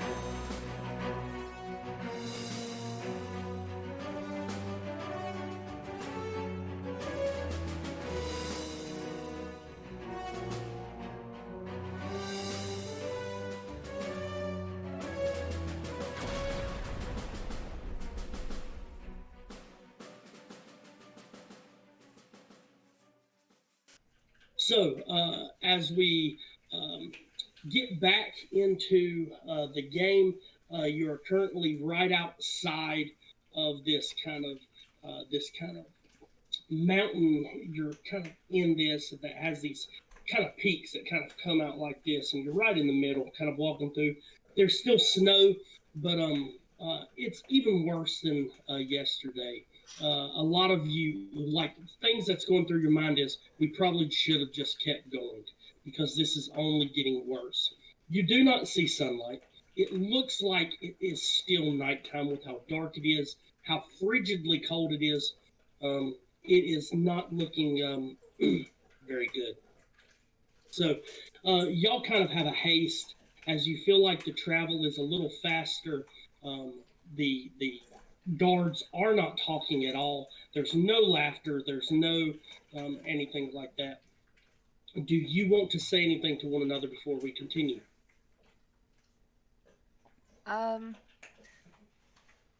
Vinbin, Yes. keep an eye out. I don't have a good feeling. Keep an eye out for what? Anything that seems off. I don't think you should ask him to watch our backs. Well, it's not exactly like we all really know each other very well, so I'm going to have to trust both of you with this task. So you as well, Mokarav, keep your eyes peeled. Will do. Now, is it dark outside, or is it dark right now? Yes. Okay. Um, I'm going to let's see. What all am I wearing here, or what all do I have to get a hold of? Something small. There are the dice are still laying on the floor from Ah, okay, several days. cool. I pick up one of the dice and I put it in my hand. Then all of a sudden, you see like these sheds of lights like going through his fingers, and he opens it up just a little bit, and where it's like he's kind of holding it in his palm, and I cast light on the dice and try to kind of use it as like a flashlight. Okay. So you've done this spell several times. I mean, many times in your life, Vinbin. But it almost feels like there is a presence about this area that is trying to constrain this light. It almost feels like it's trying to suck the energy out of this light. Right. It does shine. You do get some light, but it feels like every bit of force is just trying to dampen the light that you're shining in this place. Now, as a paladin, I have divine sense. Do I sense any type of evil or?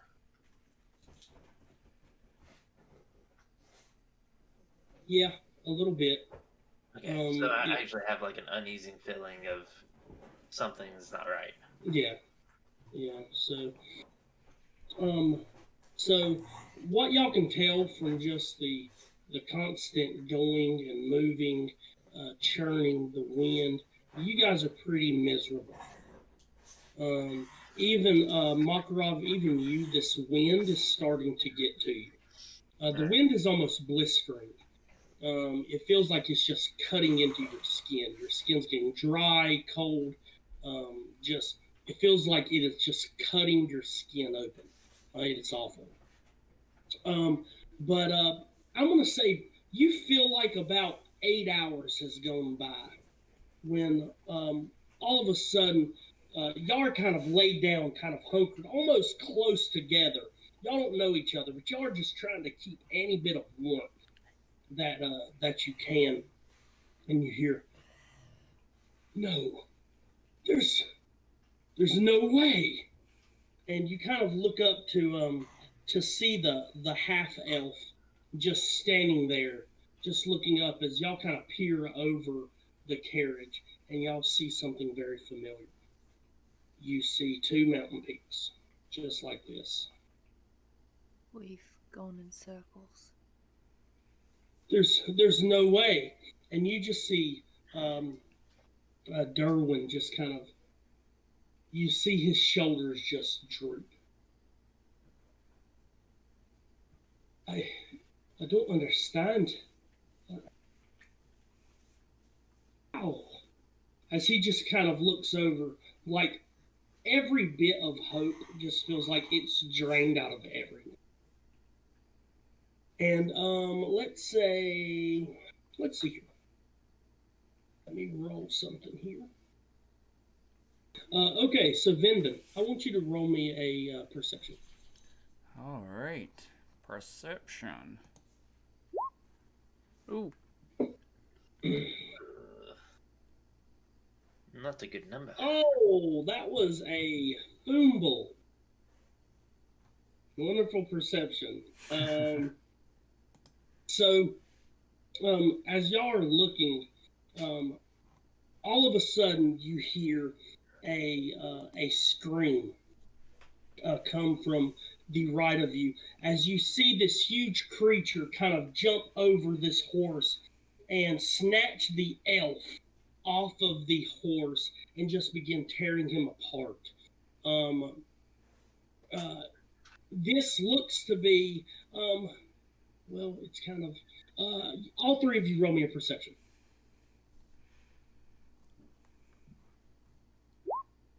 So you're hearing you're hearing a bunch of screams. Mokarav, you're the one that can tell because of the snow. This creature is white. You're not exactly sure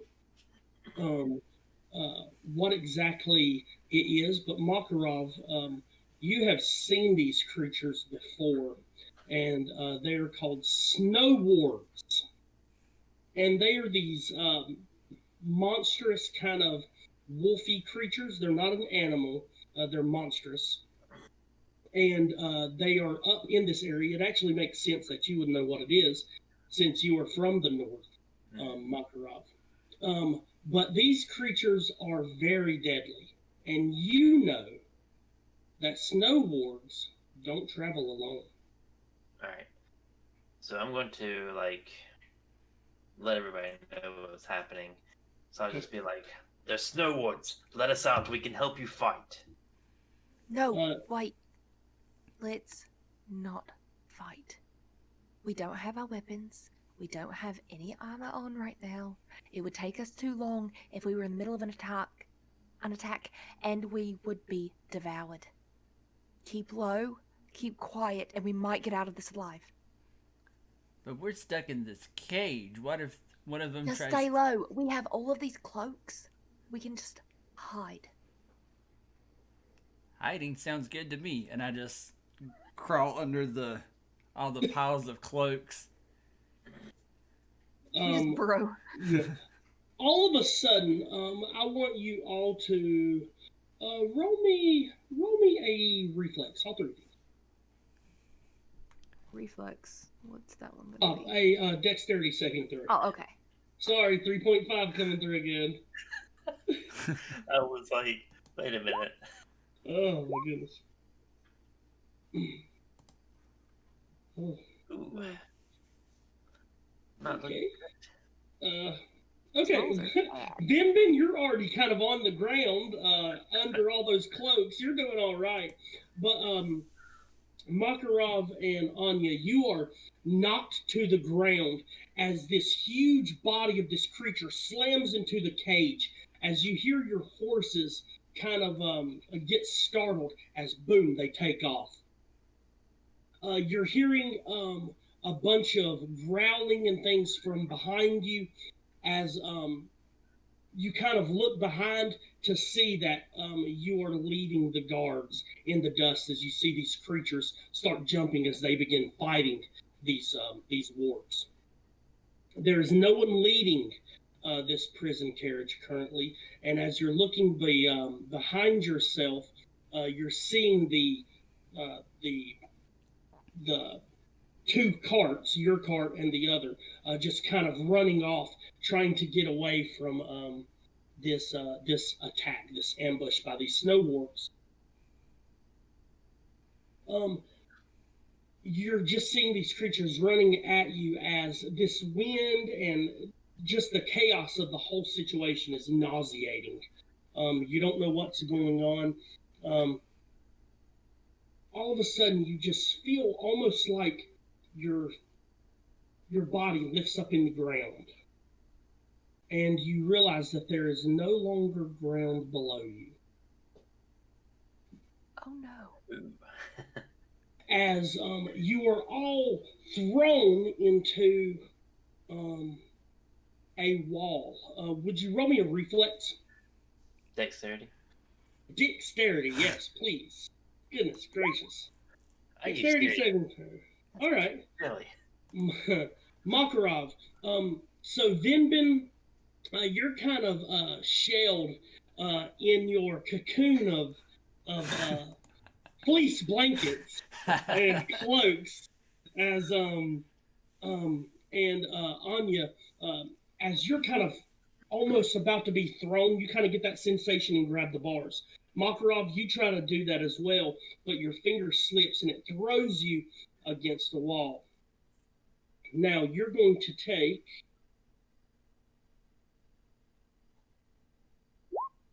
well, that ain't bad. 1 point of damage. Okay, not bad. And you're kind of thrown into this wall, and y'all just feel your bodies come up out of the ground. As you look around, you're falling into what seems to be a chasm, as the prison cells whipped into walls and thrown. You see just a bunch of different things falling into this cavern as it is slammed into the wall, and yet again, darkness covers your eyes. If you would, go ahead and pull open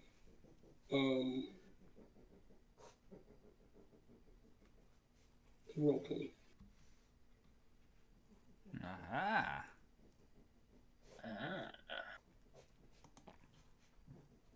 All right.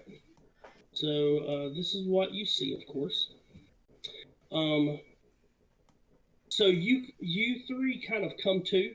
You guys are kind of beaten and bruised. You're feeling kind of rough right now. You can see over here. This is where it seems to have been just this cave-in of snow and ice and rock. And you can see a lot of your chest and barrels, your cart. The horses are gone.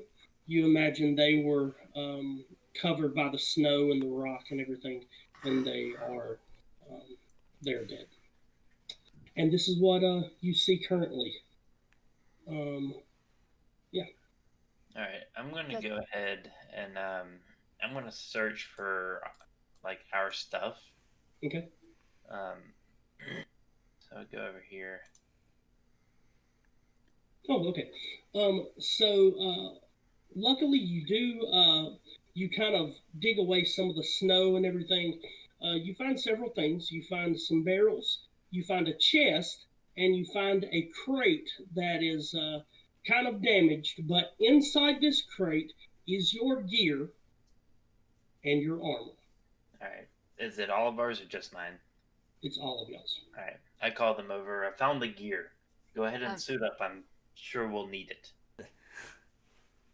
Since we found our gear in the crate, I want to check the chest and the barrel to see what's inside. Okay. As you open up the chest, you find 3 pure lights. Okay. 150 gold. Is that 150? Yes. All right. And it seems to be these vials of this kind of dark liquid. 2 of them. Can I examine those? Sure. Okay. What would it be? Like a perception check? Yeah. Well, actually, I'm going to like hold on to them. Okay. And kind of for about, we'll say about 10 minutes, just kind of focusing. And I'm going to cast Detect Poison and Disease to see if it's anything deadly or diseased. So while y'all are donning your gear, you see him kind of doing this ritual. And it is not poisoned or diseased. Okay. All right, I'm going to go ahead and here take one of these cure lights each. I'm sure we'll need it. Thank you. Oh, thank you. And I also give them all 50 gold from what I found. Okay. Not like we have anywhere to spend it right now, but thank you. So is that all the gold we have right now? No, all of your stuff was separately in this crate, and everything of yours is there. Okay. Yeah, we have all of our stuff back, and then we got the 50 gold I found. They made sure to take care of your gear. Cool. All right, so now that we're all like suited up again, I'm gonna go kind of over here and kind of look around to see if I see anything, footprints. Make sure we're either alone or if there is something around, we're not ambushed. Okay, roll me an investigation. All right. All right. So Yeah, it seems to be pretty quiet. Of course, there is the sound of your normal um, cave, the dripping and the scurrying of maybe rats, winter rats that may be in this place. Um, it seems to be different though, almost like this place is not a natural cave. It seems to be have been maybe carved out. Mm. Um, so you feel like this is kind of a man-made kind of structure. You said there we see some like winter rats. Yeah. Okay. I'm just gonna sit down in like more meditation because I see those little rats and I start kind of focusing and I'm going to cast. Where is it at? Speak with animals. Okay.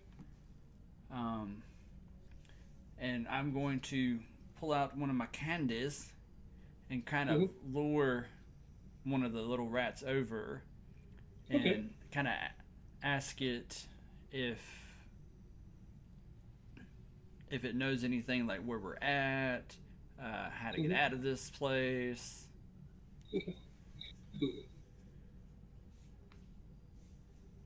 What you got there? Well, it's a candy. What's a candy? Why, yes. Would you like a What candy? What is it? Here, have one. I'm gonna give it to him, and he kind of nudges it and bites it a little bit. He goes, "It's pretty good. What are you doing here?" I'm not quite sure. We just got kind of flung into this cavern. We was hoping you was dead, so we could eat you. Ah, well, we're very much alive, my good friend. Vinbin, are you talking to these creatures? Oh, yeah, so all you hear is me going... Yeah. Yeah. I thought he lost his marbles.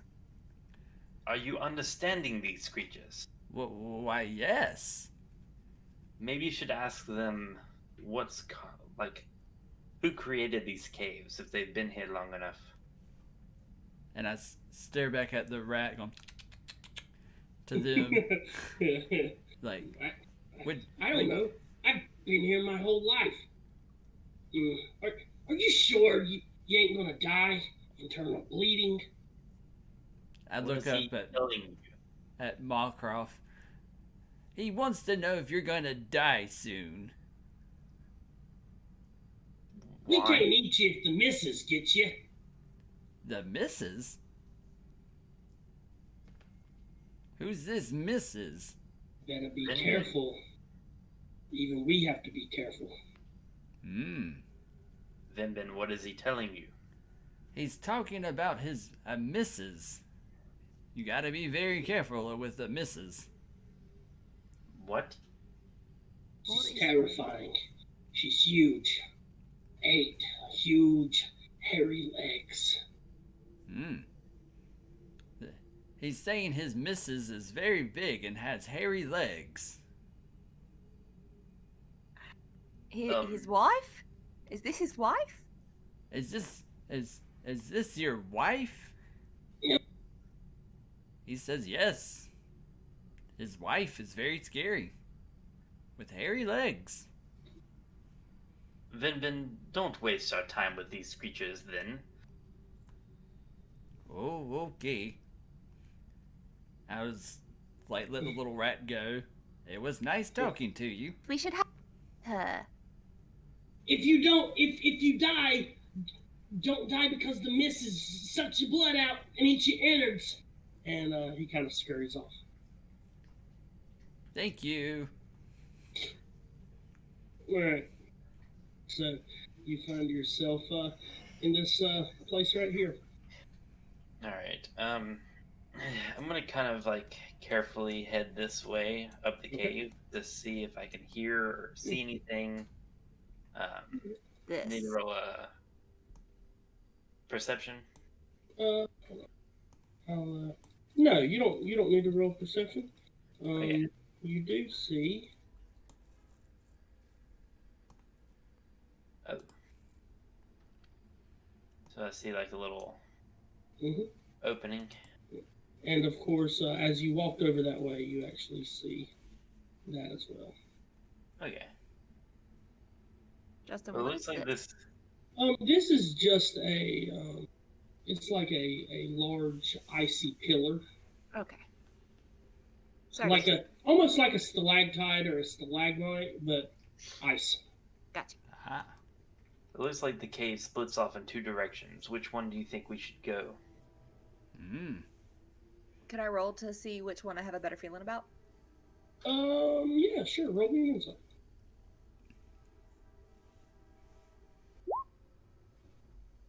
All right. So you feel like both is going to be an okay way. You really don't feel either is really going to lead to anything too bad. You just want to get out of this place.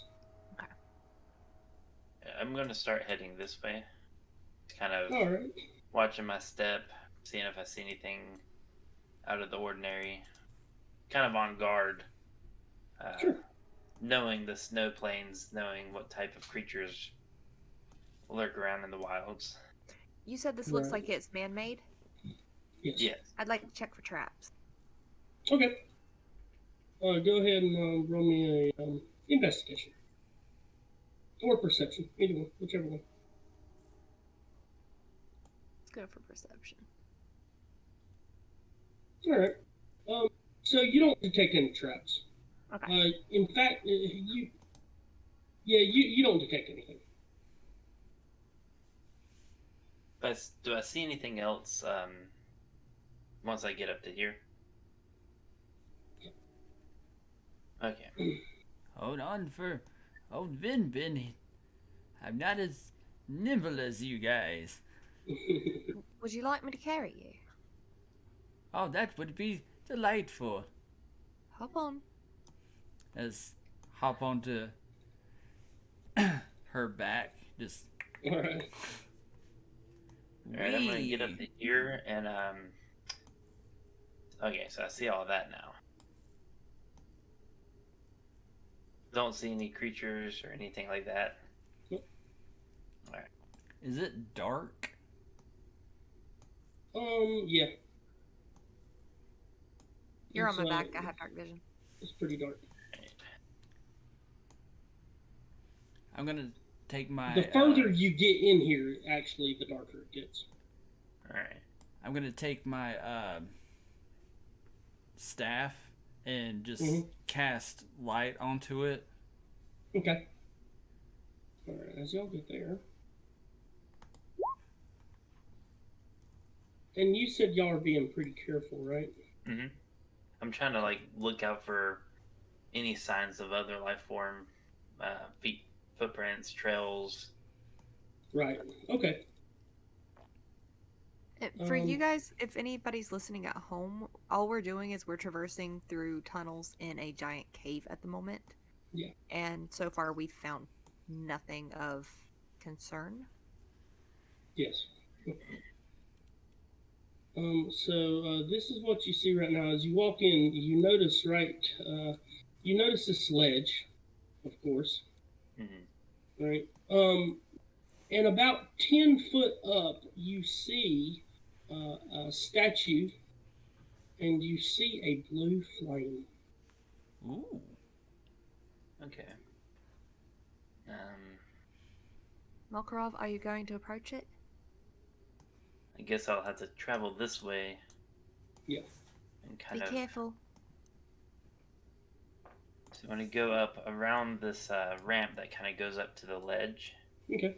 Gonna kind of look around again, see if I notice anything moving around on its own besides All right. the flame. Gotcha. Can I make out what the statue is at this point once I get up to the top of the ramp? Roll me a knowledge religion. All right. 19. You know that this is a statue, and this one as well, the one that's broken down, is statues of Legrin Brighthelm. Oh. Okay. So the god that the cleric was telling us about. Yes. Okay. So my character feels at ease once he sees this is like a shrine built to that god. So I feel like this is kind of a secure area now. Yeah. Being a paladin, I just kind of walk up casually just to check things out. These statues are pretty old. In fact, one, as you can see, has already fallen down. It's crumbled onto the ground, probably just from age, the cold. Maybe something happened. It is broken. It fell to the ground, and probably the cold allowed it to break. And you do see a shrine. And with your roll, you know that this is called one of the forging shrines of Legrin Brighthelm. There are not many of them, but this is a shrine that was blessed by Legrin Brighthelm himself to forge weapons. He was a blacksmith. Oh. Okay. I'll kind of explain that to them, let them know what this is. Let them know I feel pretty at ease here, so they can kind of let their guard down. Yeah. You also know that this blue fire, if you can look close, it's sitting in a hand, and this is considered the hand of Legrin.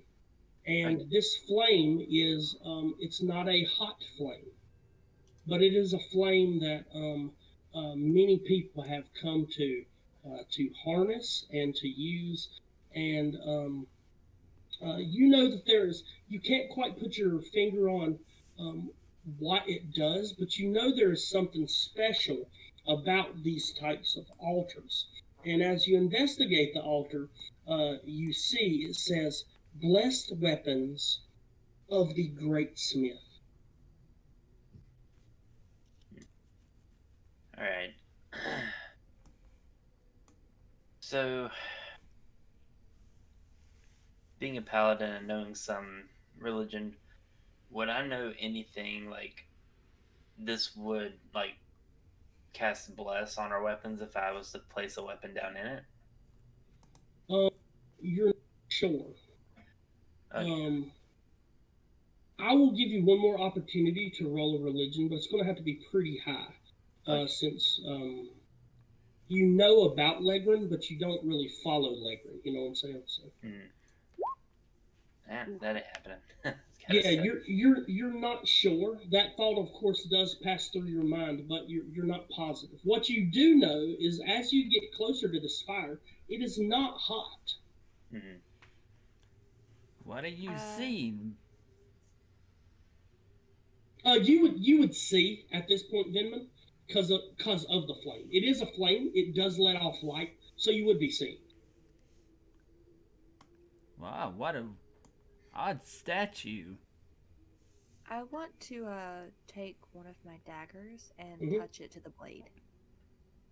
Touch it to the flame? No, touch it to the flame, I mean, yeah. Okay. So as you do that, you feel this kind of surge of energy, and you see this kind of rune pop up on the blade of it was a dagger, correct? Yes. And your dagger is now a magical weapon. I want to take my other dagger and do the same thing. It is also now blessed by Legrin. It is a magical weapon. Do I know what they do? Like, do I know what this rune means, or? You just know that it makes your weapon basically blessed by Legrin, and it will work as a magical weapon. So creatures that normally can't take damage by normal natural means, like natural slashing or bludgeoning, can take damage from magical weapons. Okay. I guess I so. want to tell them what happened and show them the runes on my blade. All right. Okay. Oh, Well, that's very that's interesting. spiffy. I come over here and I do the same with my longsword. Okay. Same thing. A rune pops up on it, and your weapon is now magical.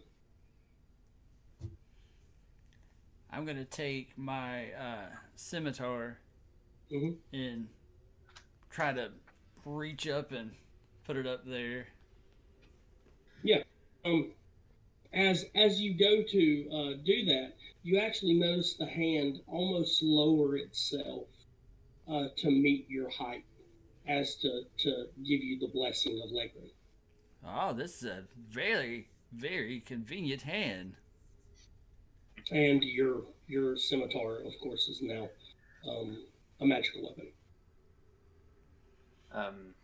So do we know what type of enchantment our weapons gain from this, or is it just to deal damage to like a certain type of creature? Yeah. It just gives it a blessed property, so it just makes it magical in essence. All right. I'm gonna take one of my boots off and hang it over the fire just to see if I get some snazzy boots. Okay, so you go to do that, and nothing happens. Well, it was worth a shot. I'm gonna walk over this way to see if I Mhm. notice anything. As you get right there, you can kind of let me see. You can kind of see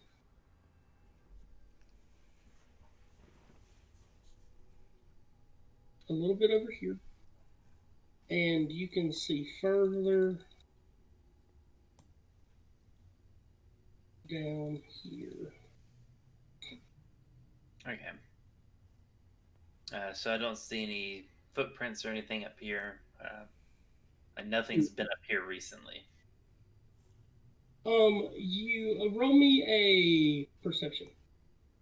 All right. Another low number. You actually uh, no, you don't really see anything. No. I guess I want to head back to the ramp that we came up and kind of head back down. And just so y'all know, y'all don't have to move your tokens the exact way. I'll kind of get an idea of what y'all are doing.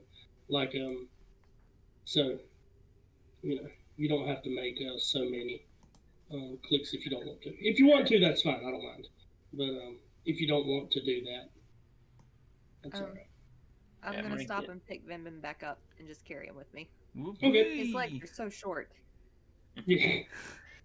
So I'm gonna get about here. Okay, and I'm gonna kind of see if I have a feeling of which way might be a better option. All right. No, you're not sure. However, since you guys are down here, all of you roll me another perception.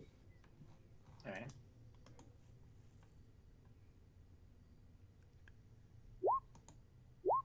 All right. Okay. Anya, you notice that coming from all the way over here and kind of coming through over the lip of this little edge, coming all the way over this way, going all the way into this little area. It's almost like a scrape mark, like something was dragged. I'm going to point it out Okay. to my fellow travelers, and I'm gonna go into sneak. Okay. You want to roll for it? Yeah. Go ahead, roll me a scout. Not great. Okay. You feel pretty stealthy right now. All right. So since she showed us the drag marks, I'm gonna suggest we don't go down that way, just in case. I agree. Let's head down the cave this way. Okay, okay, stop there. Yeah. As you get to that point, you see all of this. Let me kind of reveal it to you.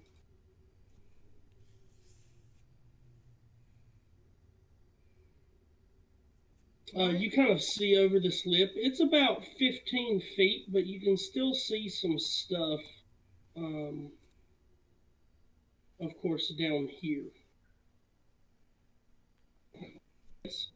Alright. So basically, what you're looking at is you're seeing a statue of Legrin, a large statue. And can you see my? Hold on. Where my?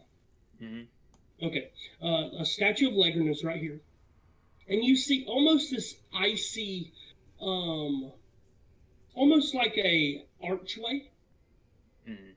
And right over here, you see this large bell. Okay. And at the bottom of this bell are these blue runes that go across the bottom. Alright. Maybe we should go back around and check this out. That sounds like a grand idea.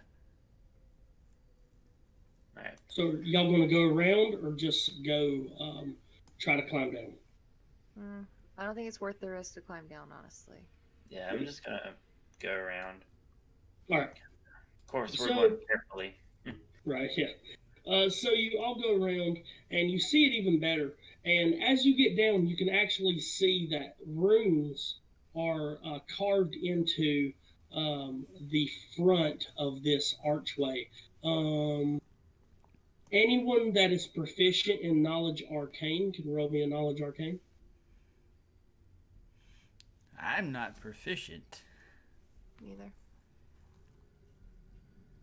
But I can cast guidance. Are you proficient, Mokarav? No. No. Okay. So yeah, you're not quite sure what this is.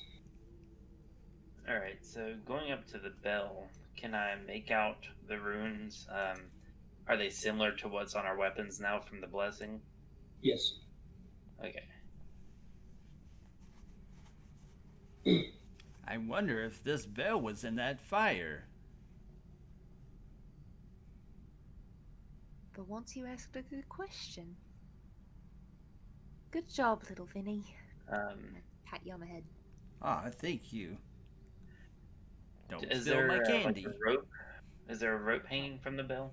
Like you would use to ring it? Yes. Okay. Not sure what this is going to do, so stand back. And I'm going to grab the rope and ring it a couple times. As you go to ring the bell, you pull it's a chain.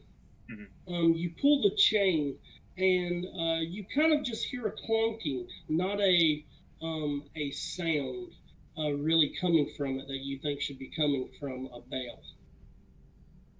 Alright, I'm going to investigate to see if I can find out why it's not naturally ringing. Alright, it didn't have to be high, so you got it. You look inside the bell, and the actual ball from the bell is not there. Okay.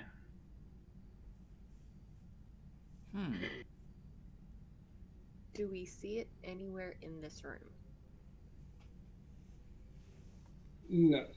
Okay. I know that cleric said that we needed to trust Ligrim, so maybe we should try to find this missing piece to the bell so we can call upon Ligrim, maybe? We could try, but that little rat's wife said that she was very mean and to not run into her. So maybe we should be very careful from here on out. Because I didn't see it on our way here, so it's got to be somewhere that we haven't gone yet. Yes, I agree. Let's head back up towards the flame altar and see if we can find anything. Get up to Vinbin, here. you still on my back? Yeah, I'm still on your back. Okay. All right. As you get up toward there, Mokarav, there is something that you notice right in this area, and it is the undeniable sight of a very thick spider web. Okay. I'm gonna turn to them and like kind of give them the hush, like be quiet, careful, and then I'm going to sneak this way. Of course, I get a roll sneak. Yeah, you do. I Or too am stealth. guessing. And do you have disadvantage? What armor do you Uh-oh. He's a I Mr. have- Clinky Clink. I have light armor that has Yeah. a really high base. have? But hey, well, never mind. Yeah. I didn't see the disadvantage number. Okay, well, anyway. Yeah, you feel I'm- real stealthy. I'm sneaking with Vinbin on my back, and both of my rolls were 25. Do I need to roll for stealth since she's carrying me? No, Okay, cool. I'll let you get away with it. All right, as you get there, Mokarav.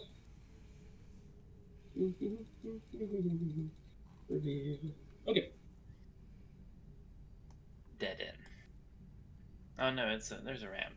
Mm-hmm. All right. Do I notice any tracks or anything up this way? No. All right. I'm gonna motion them to follow me this way. I'm gonna go up. See if I can see anything else. And as you get there, that's what you see. All right. As they get a little closer, like within talking distance, because since we're a little distance away from that one cave entrance, I'll let them know I saw spider webs. Okay. I think the lady that the rat was telling you about is not his wife. I believe it was a spider, a giant spider. Oh. That makes sense. Maybe you should You learn to said hairy communicate legs. with animals a little better. He was very vague to me. Well, you were very vague to us. Mm. Let's just Yeah. continue this way, away from that creature. So, Okay. So, are y'all all going that way? Well, if there's any rules that I believe in life, it's to never split the party. All right. So, as y'all head that way,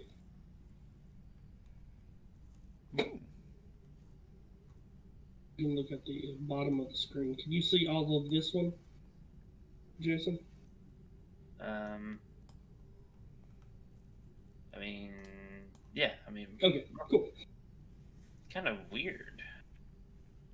Because it depends on where I actually move my, my bar. Like, Yeah. it's weird. All right. So this is what you see.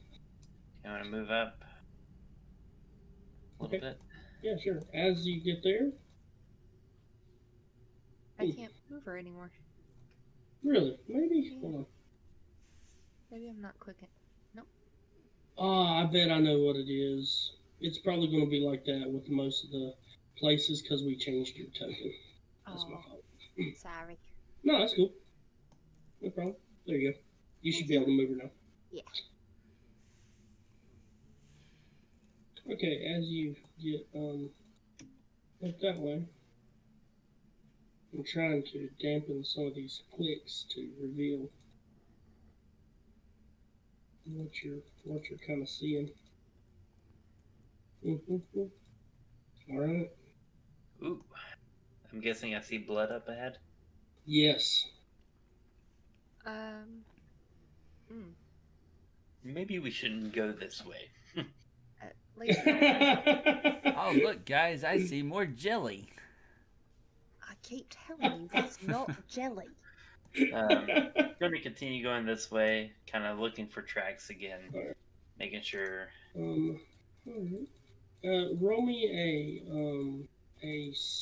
are you stealthily moving? Yeah, I'm still trying to be careful, so As Just roll stealthily as stealth Mr. there. Clinky Clink can be. Yeah. I'll go ahead and roll stealth. So, and it's a disadvantage, so that's not too bad. Oh, okay. So yeah, all of you. So are all of you? Yeah, I'm gonna definitely stay and sneak if I Okay. can. Yeah, Cool. not great, but Okay. So you are all walking. Mokarav. Okay, stop there. Once you get to that point, all of a sudden, you will take an attack. Oh. Let me get this right. You hear something to your right, and this is what you see. Oh, what is this? So you're going to take a attack real quick. Let me pull up. All right. So wow. Okay. Does a 21 hit you? Barely. Yeah. Holy crap. So I take the 11 damage. No. You will take Okay. so 4 altogether. All right. 4 points of. Well, actually, no. You will only take 2 points of damage because 2 of the points is cold damage, and you're resistant. For that. Yeah. So 2 points of damage, sir. And real quick, let me pull up the turn thing, and you can roll initiative. Mokarav, you would know this creature as something called a ice mimic. All right. It's just a little ice creature. So you took your damage. So Anya, your turn. all right. I want to yell out, "What in the name of Asmodeus's deepest layer of the underworld is this thing?" And I am going to take my new lovely daggers and hack and slash. All right. Let's move you up right there, I'm guessing. Yeah. All right. That'll work. I'm going to assume that I hopped off her back. Yeah. Yeah, I would assume so. Right. Oh, okay. Yeah, 25 absolutely hits. Wonderful. So roll that damage. All right. Cool. Well, we're off to a good start. Yeah, Is that with your sneak attack as well? Oh, I have to add my sneak attack because somebody's within 5 feet. Oh, yeah. Go ahead. Wonderful. Thank you, Aaron. You're welcome. How do I add my sneak attack to that? What do I click on? Well, what is your sneak attack damage? My sneak attack is 2d6. I guess I'll just roll the d6s. Yeah, that's what I'd probably do. Just roll 2d6. All right. If I can find it. Sorry, hang on. There we go. All right. So 12 damage. nice. Okay. Do I get my second dagger as well? Oh, yeah. Mm-hmm. All right. So I just run up and I just dig my first dagger into it and pull down as hard as I can, trying to rip it open. Okay. And then with this second one, That will absolutely hit. And then that will be 2 more damage. So 14 overall. Okay. Let me make sure here. Okay. And I want to take a moment to disengage and go back. if that's possible. Absolutely. Wait, you used your Oh yes, your second attack. That's yeah. your That's Oh, your right, bonus right. action. Never mind. I take it back. I'll keep the damage. yeah. All right. So you feel like you've done some damage to this thing. It's hurting. You can tell it is. So now it'll be Mokarav. All right. So I'm going to swing at it with my blessed longsword now. 15 hit. Yes. All right. All right. 10 damage. Nice. Okay. So how do you want to do this? Nice. All right. So I'm going to like come in and like basically sweep at its neck, and then since it's a killing blow, it's going to cut through, and then I want to come back around and swing at its like side. Okay. So yeah, let me make sure. Okay. So yeah, you sweep in and you just cut this thing up, and as it dies, it falls to the ground. As that happens, anyone within 5 feet of this creature needs to make a dexterity saving throw. One moment.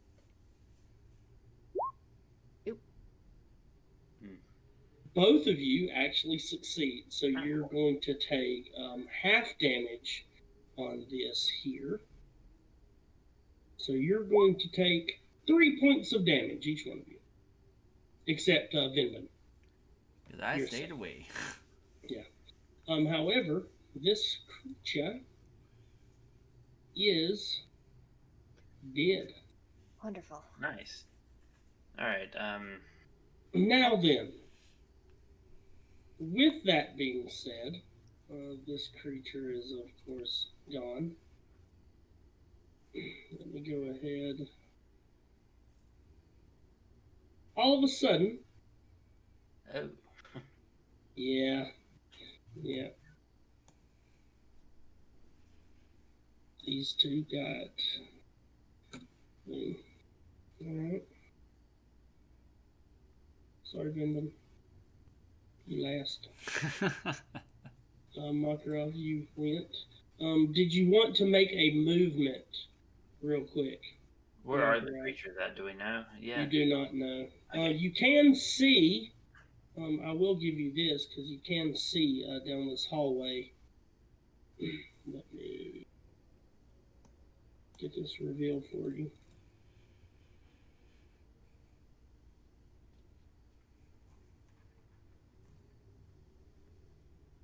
I can see that.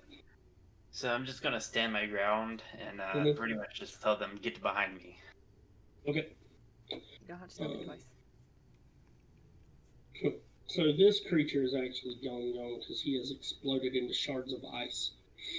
Nice.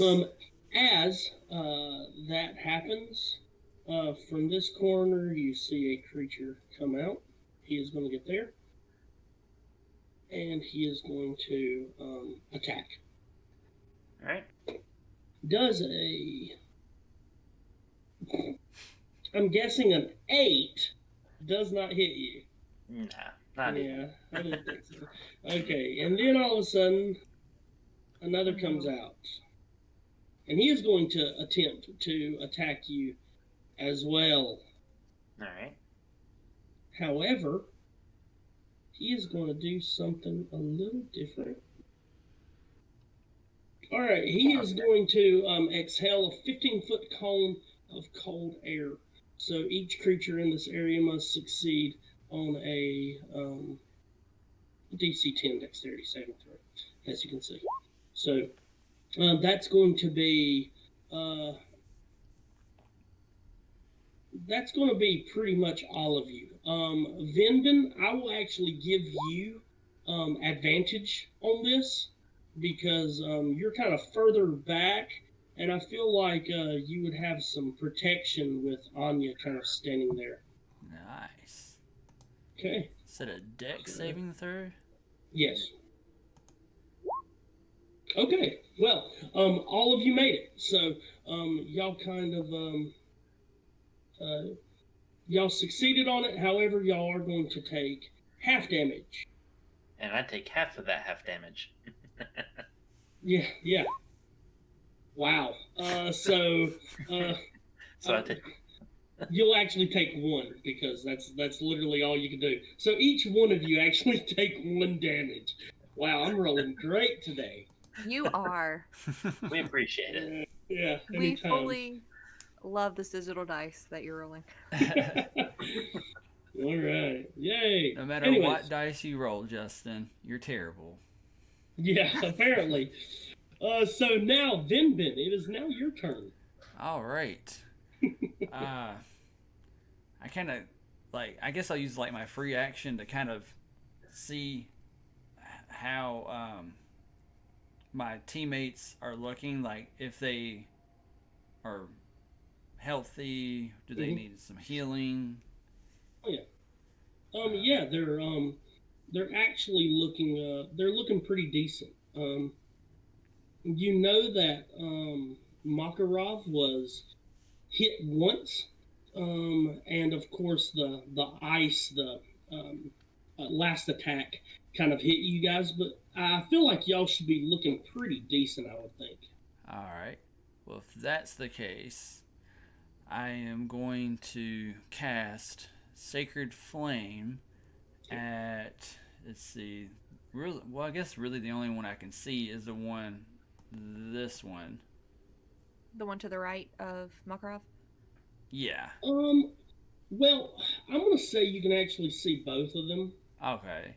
Just because you would probably see just maybe not their whole body, but from where you're at, you have a pretty good vision, especially on this one, and you probably see a little bit of this one.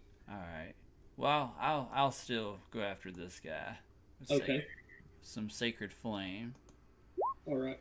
And it needs to make a DC 14 or take 8 radiant damage. All right. Let's see here. Okay, that's going to be... I don't know if this is how it's going to do this. We're going to find out. Oh, no. Yeah, so it rolled an 18. It dodged it. Sorry about that. That's okay. So yeah. He's good to go. So you did not hit him with Sacred Flame. Does he take half damage or no damage at all? No damages. No damage. Okay. Anything else? Well, that's about all I can do.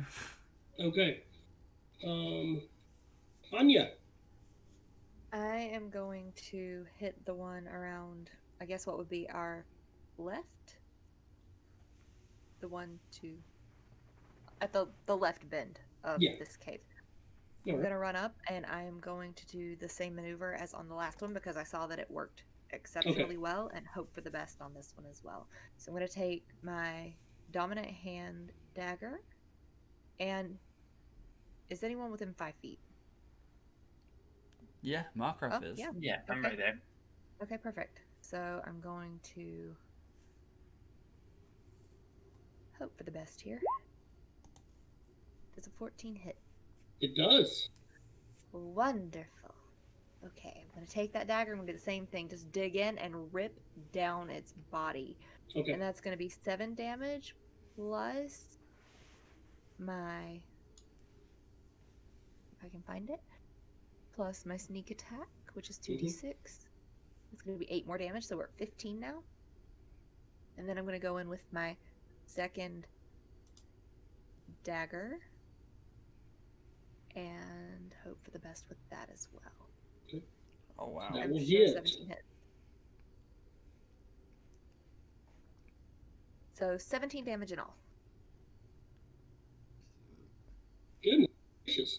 Yeah, you've done some serious damage to this guy. Okay. You can tell he's hurting. He's kind of wavering. They have wings. They're kind of flying creatures. And you can kind of see him like he's hurting pretty good. Good job. Mokarav. All right. I guess the weaker one that Anya was fighting, I'll just swing my sword at it, trying to finish it off since Okay. it looks pretty weak. All right. Doesn't 11 It does. hit? Okay. 6 damage. Okay. Okay. All right.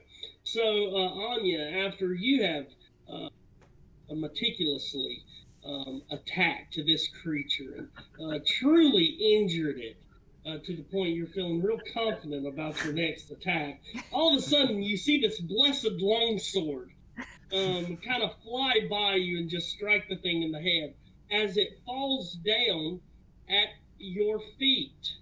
I need both of you to Make a dexterity saving roll throw. dexterity saving throws.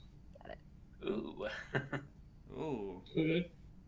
Not great. Mokarav is just gonna eat all that. Yeah, Mokarav is going to eat all that damage that is still halved for him. Yeah, I was gonna say I'm gonna eat half of that full damage. Yeah. You know what? Actually, you're going to take the whole damage because it's not ice damage; it's slashing damage. Oh no. Nice, perfect. Uh-oh. Our DM might be a sadist. You got to be a little bit to be a DM, I think. Accurate. I think so. All right, so let me pull this up here. All right, so Ooh, deadly. I need to switch out my D8s. This is bad. So Mokarav, you're going to take 1 damage, and Anya, you're going to take 1 damage. Oh, 1 whole damage. I'm dying. I know, it's terrible. Oh man. It's terrible. Okay. With that, it is now the Ice Memphit's turn, and he is going to attack you again, Mokarav. As you stand right there, he is going to attempt to attack you. Good luck. Let's see. Do I want to do that? That could be fun. Alright. Nah, I'm just going. Play D&D, they said. It'll be fun, they said. You know what? Nah, I am going to do this. So I'm going to roll my percentage dice. Here. Oh. Uh-oh. A 96. You're in trouble. I probably should have. I'm going to say it does not work. So that doesn't work. You see him try to conjure up something. Roll me, real quick, Mokarav. Roll me a. Just give me a intelligence. Intelligence? Yes. Just a intelligence check. Okay. Since you, it didn't have to be a saving throw, but it doesn't matter. I meant to. It's fine. Because it would have been a 16. It's only like your character's not super intelligent, so.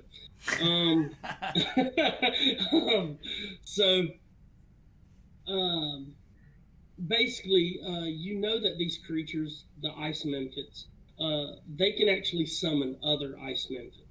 And you can tell that's what he was trying to do. And as he's doing that, you kind of just startle him and you stop him from doing that. And that's actually going to, I'm going to say, he is kind of worried now since you did that. And he is going to use his movement to move. I'm going to give you an attack of opportunity. All right. Swing at him. You will hit.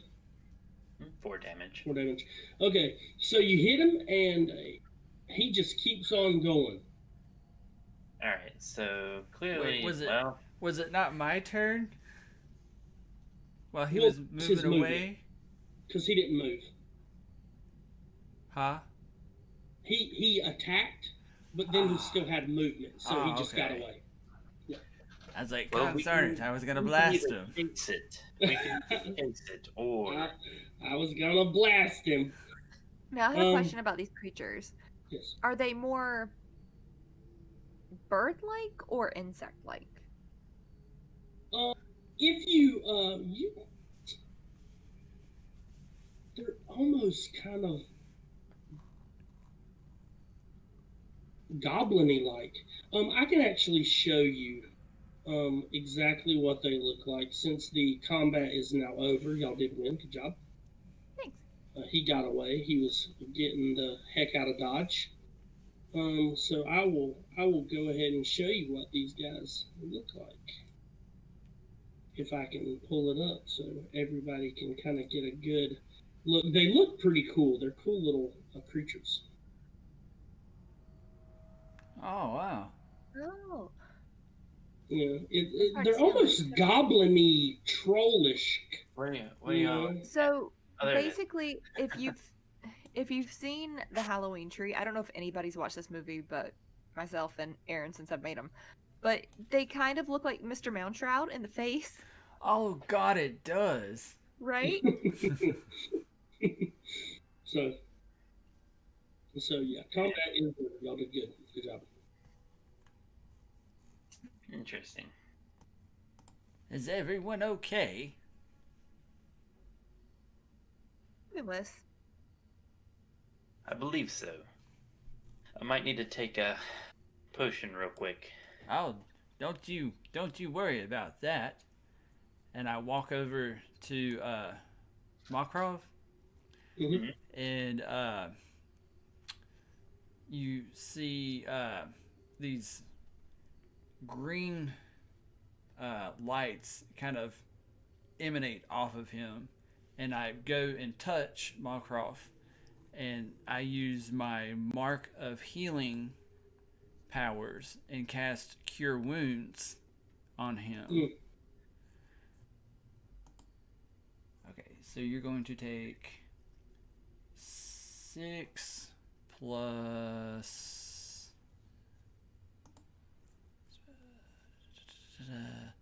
4 plus. Okay, so I'm at full health then. Okay, cool. Cool. Nice. I appreciate that half elf or halfling.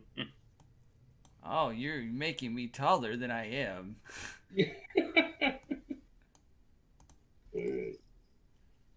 Are you getting back on your back? Yeah. Okay, I'll pick you up then. I don't know if we should follow the creature. Which way do y'all think we should head now? This I'll is get there. just Y'all fine. can see into this room pretty well. Oh. Okay. What about up here? Is there anything up further this way? Yeah. See? Okay. Well, unfortunately, I think we need to go back to the Trail of Blood because this creature can summon more of itself, and if we follow that path, we could get ambushed by more. I was actually thinking that it might have a hive. Mm-hmm. So, Well, on to the blood it is. all right. Back to the jelly. It's not jelly. Okay. little So, thing. how are y'all going into this room? Sneakily. Yeah, still kind of being careful. And Okay. checking for traps. All right. Always check for traps. Oh. As you hear him going clank, Oh, clank. nat that stealth roll was 20. so bad. Oh, inspiration. Oh, She you ran. get an inspiration point, absolutely. She was sneaking so good that it muffled the sound of my armor. Yeah, you wish. You wish. Oh, God. Where like your loudness made it easier. Like Yeah. whatever's there is looking at you more than her. And So, perception for check for traps. yeah. Okay. Feel all right. Alright, 18. Looks like the blood keeps going. You don't notice any traps. Okay, cool. I'd like to investigate the blood to see if Well, I mean, I can see which direction it's going in, but to see like if it's fresh or how long it's been there. Okay. So go ahead and roll me an investigation. Will do. Okay, dirty 20. Um, so, it's been there for, a little while. It's pretty dried, um, at this point onto the ice. It's almost like it's been frozen there. Um, you're probably guessing. It's not like it's like days old or anything like that. You're gonna guess several hours. Okay. All right. Gonna kind of go up this way. See if I see anything else.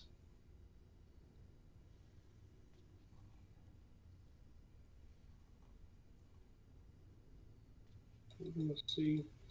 I'm just trying to get this outlined for you guys so y'all can kind of get a idea. Ooh. Okay.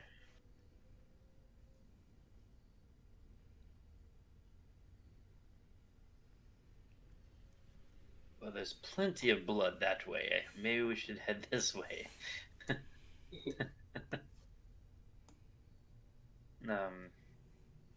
Alright, yeah, you get there. Kind of carefully head this way. Going down this little side cavern.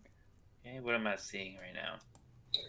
Right now, you are seeing, it's almost like this pool with this it's like glowing blue water. It's not frozen. And up this staircase is another statue of Legrin. But this one's a little different. In one hand, he is holding a red ball.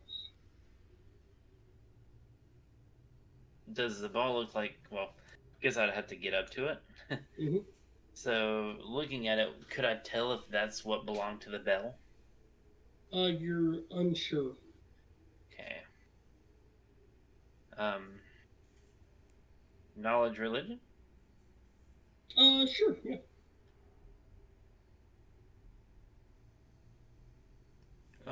Oh, that's a fumbly. I know nothing. Jon Snow. That's a ball. Right,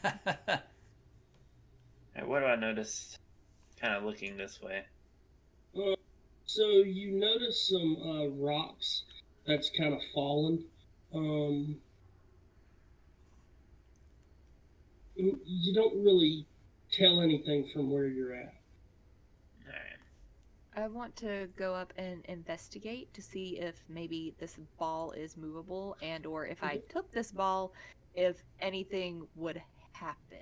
Okay. So the ball is actually in the hand. So are you touching? I'm going to touch it with the tip of my enchanted blade. Or magical blade. So One of my daggers. you touch it with the tip of the dagger and nothing happens. Okay. In that case, I will reach out and just touch it, like tap it. I'm not going to grab it. Okay. Nothing happens. I'm going to tell everyone to be prepared to run. And I'm going to do a sleight of hand to see if just to make sure in case it's like a pressure plate or something, to swap it out with something else. All right, what you gonna swap it with? I have a bell. Okay.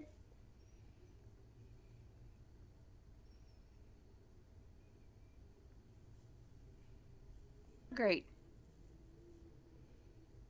And now I'm out of bell. You're kind of nervous about this. You have the bell in your hand, and you're going to grab this orb. That is, it's almost, as you get closer, you notice that the orb is almost glass-like. You can kind of see into it. It's kind of almost translucent. It is red, but you can kind of see into it like it's a glass.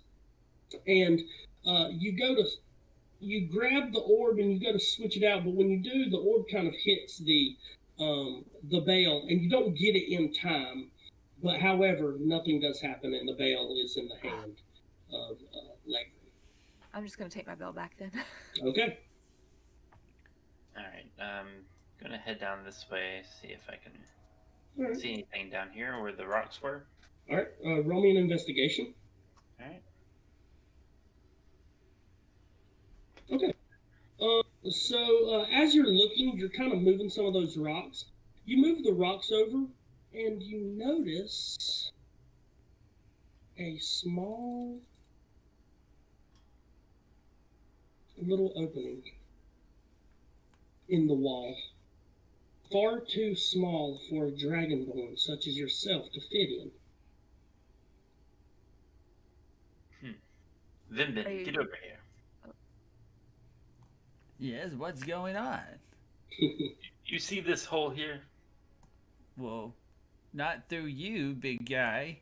Well, then come around me. Oh, And look, go it's a through- hole. Go through the hole and tell me what you see. Oh, someone's very bossy today. But if I must. Alright, so, as you go through, Vinbin, this is what you see. Yeah, there you go. So you see a altar, and on this altar there is two crossed hammers, and there are two little candles on the side, and in the middle of those candles is almost a golden. It's like a spherical holder. Ah. Guys, You- I found something. A sphere of some sort would probably go in it. And do you investigate the altar? Sure. Right. Give me a. Well, you know what? I'm not going to make you roll because it's pretty obvious. So on the front of the altar, you see the words: "To forge an orb, a husk to hammer, to harness a power, a key, a desire."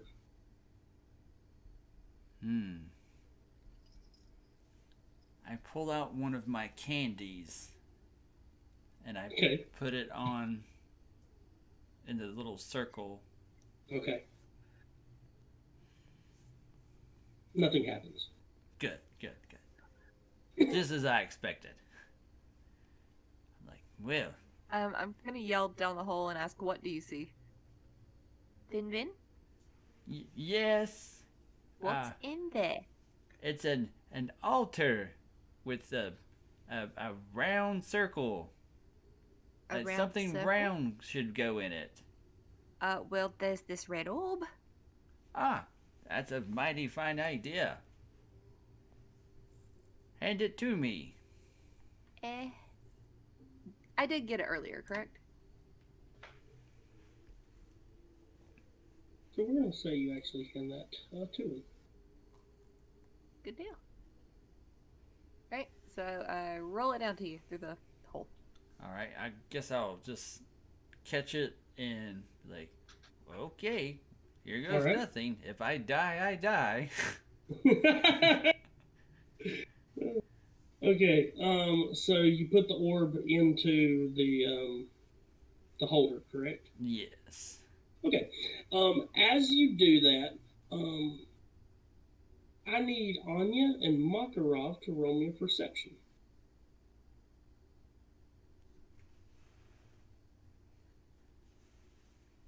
Okay. Good. Okay, both of you, y'all are kind of looking around, just making sure nothing's coming in from behind you, maybe the blood, whatever it is. But what you see is the pool that is around the statue.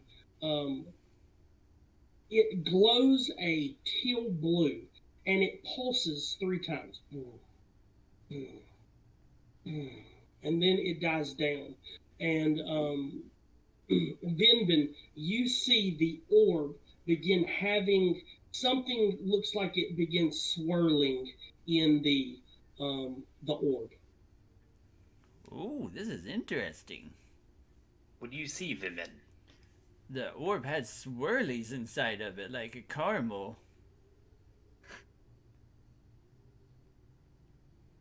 Can you make anything out? Is there an image, or is it just swirling? What do you see? Oh, some psychedelic swirling action going on.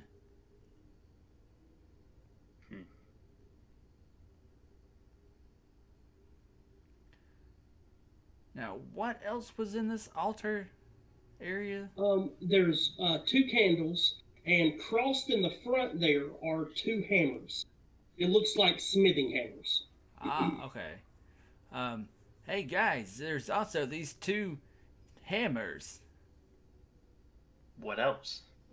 and 2 candles. Are they lit? Are they lit? They are not. They're not lit. Maybe you should light them. Okay. Would Sacred Flame light candles? You don't have a tinderbox? I do, but I wanted to be cool. Oh my gosh. Lord. Trying to make it epic over here, guy.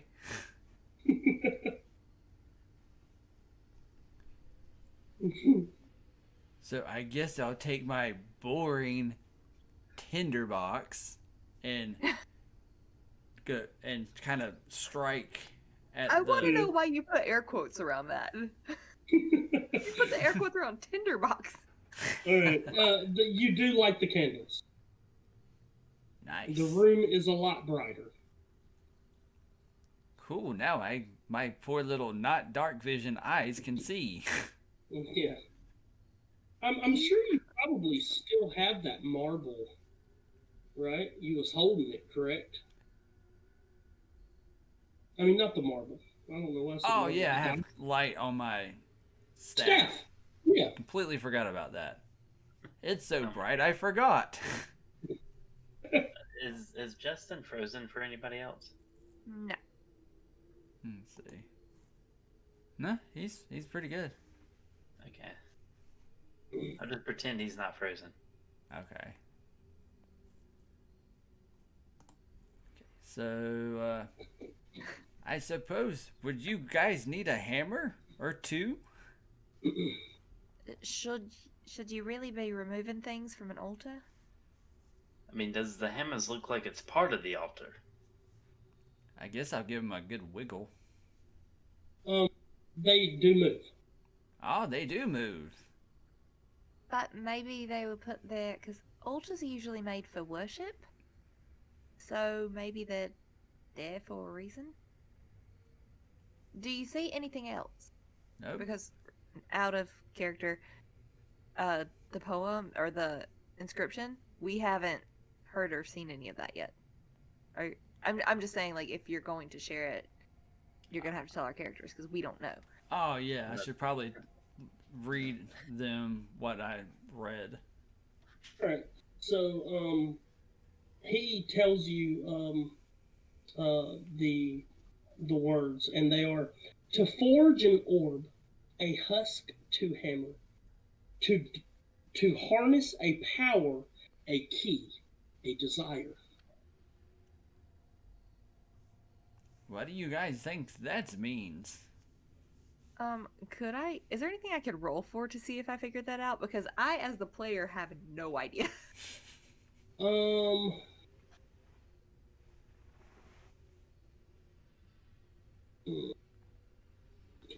me roll me a wisdom. Oh, okay, 7. Okay, so you're not entirely sure. You feel like one thing you do feel like is that doing something with this orb in this room, as it would say, to forge an orb, is basically making a key.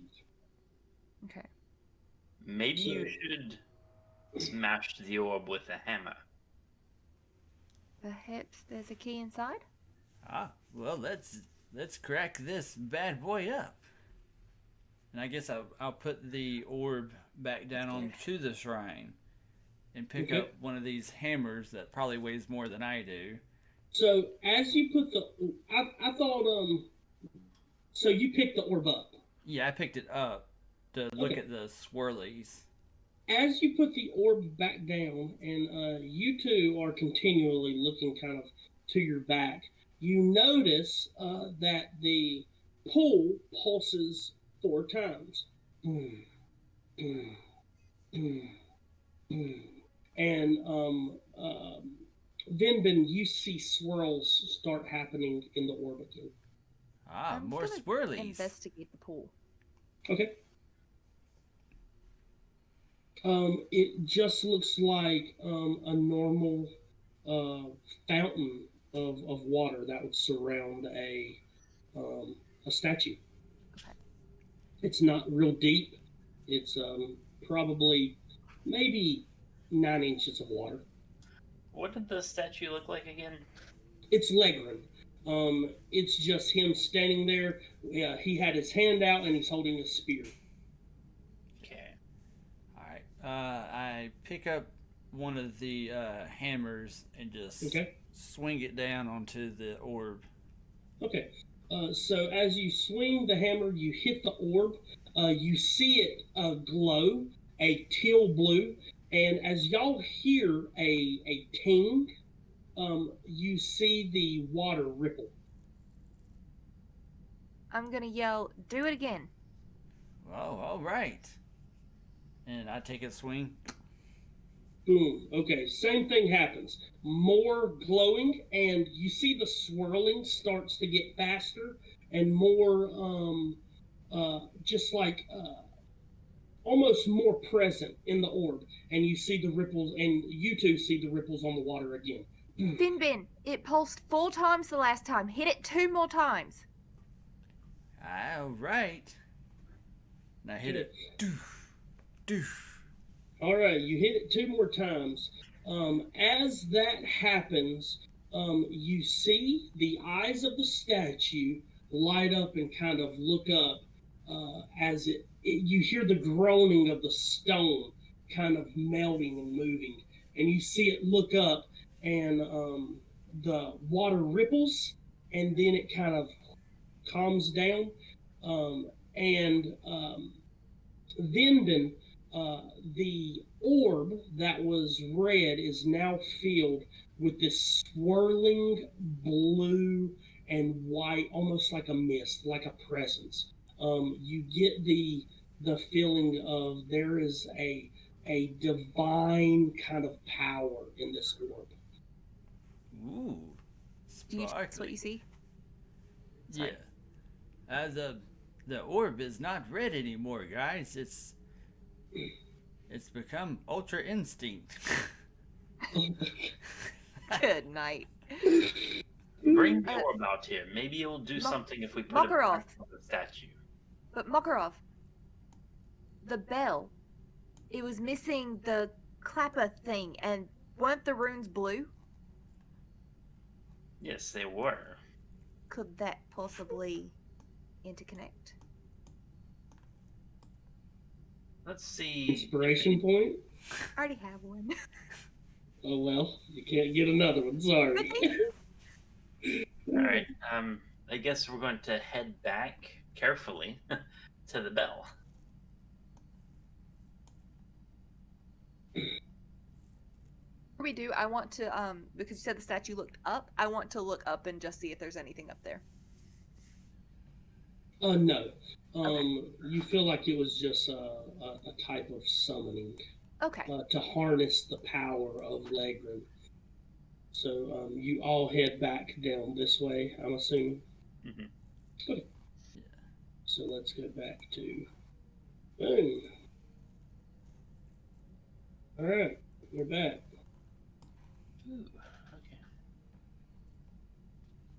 So yeah, we're gonna head. Well, of course, we'll go around carefully Yeah. and head down to the bell. Okay. So are you all going to the bell? Yes. Okay. Well, I'm riding on. Oh yeah, you're on my back. I'm just gonna kind of stand here in this little nook. All right. I guess she handed me the orb, and I go to place it in the bell, and begin to ring again. Okay. So, so you want to do what again? Put the orb Mm-hmm. into the bell, like where it's missing the piece, and then Yep. begin to ring it. Okay. As you put the piece, you see this orb just mailed in with the, I guess the clapper as it melds into the bell and becomes a part of it. You see the runes glow a teal blue as it glows around it. All right. I grab on. And you see the runes on uh, the archways glow. Right, I'm going to grab the chain and ring the bell. Okay. As you grab the chain, you ring the bell. It's almost like this low kind of buzzing noise that you hear. As you see this kind of pulsing come from the archway, as it's like this fuzzy kind of mist begins forming between it, as all of a sudden a bright kind of sheen goes across, and you realize that this is a type of teleportation. This is a doorway. Oh, so the door, like the arch, turned into a doorway for us. Yes. I believe we need to go through this. I We were mean- told to trust Legra, so I mean, it's either that or we stay here and find that creature Well, that time to might have been go. married to that rat. I don't know. Were they married? Congratulations, muzzle top and And I just Oh. whoop. let's go. Okay, so y'all all go in. Yes. Okay. As you step in, everything goes very, very bright. Let me make sure I have. There you go. And as the light begins to subside, you come into this room, and this room is not cold. You are not freezing. You are very comfortable. And you notice these two large angelic creatures holding these swords as they look at you. They don't seem like they want to attack, but they do seem like they are going to protect whatever they need to protect. And you see over here, this little guy, as he kind of he is looking at this sepulcher. Ain't that what it's called? Like this almost like a Coffin? grave. Yeah, coffin type thing. Yeah. Sarcophagus? Yeah, that's it. That's it. Thank you. And you see him as he goes, "Oh my goodness!" And you see him kind of turn around and look at you, and he goes, "So you want to be a hero, kid? Whoop-de-doo." And that's where we're going to end our game for today. Ah, man. Okay. Put us in some type of crazy room with giant angelic creatures, and I'm like, oh poop. I know, right? Well, guys, we appreciate you watching this. We hope you enjoyed it. We hope you enjoyed the laugh, enjoyed some of the character building, what's going on. Tune in 2 weeks, okay? We're going to be releasing these sessions every 2 weeks. So it gives you a little bit of time to watch this episode, and then in 2 weeks' time, you'll get the next episode. So please tune in. We'll be Thursday, we're going to be releasing a video so you guys can watch that. We hope that you guys tune in, like, and subscribe these videos. We hope you enjoyed it. We hope you all have a great day.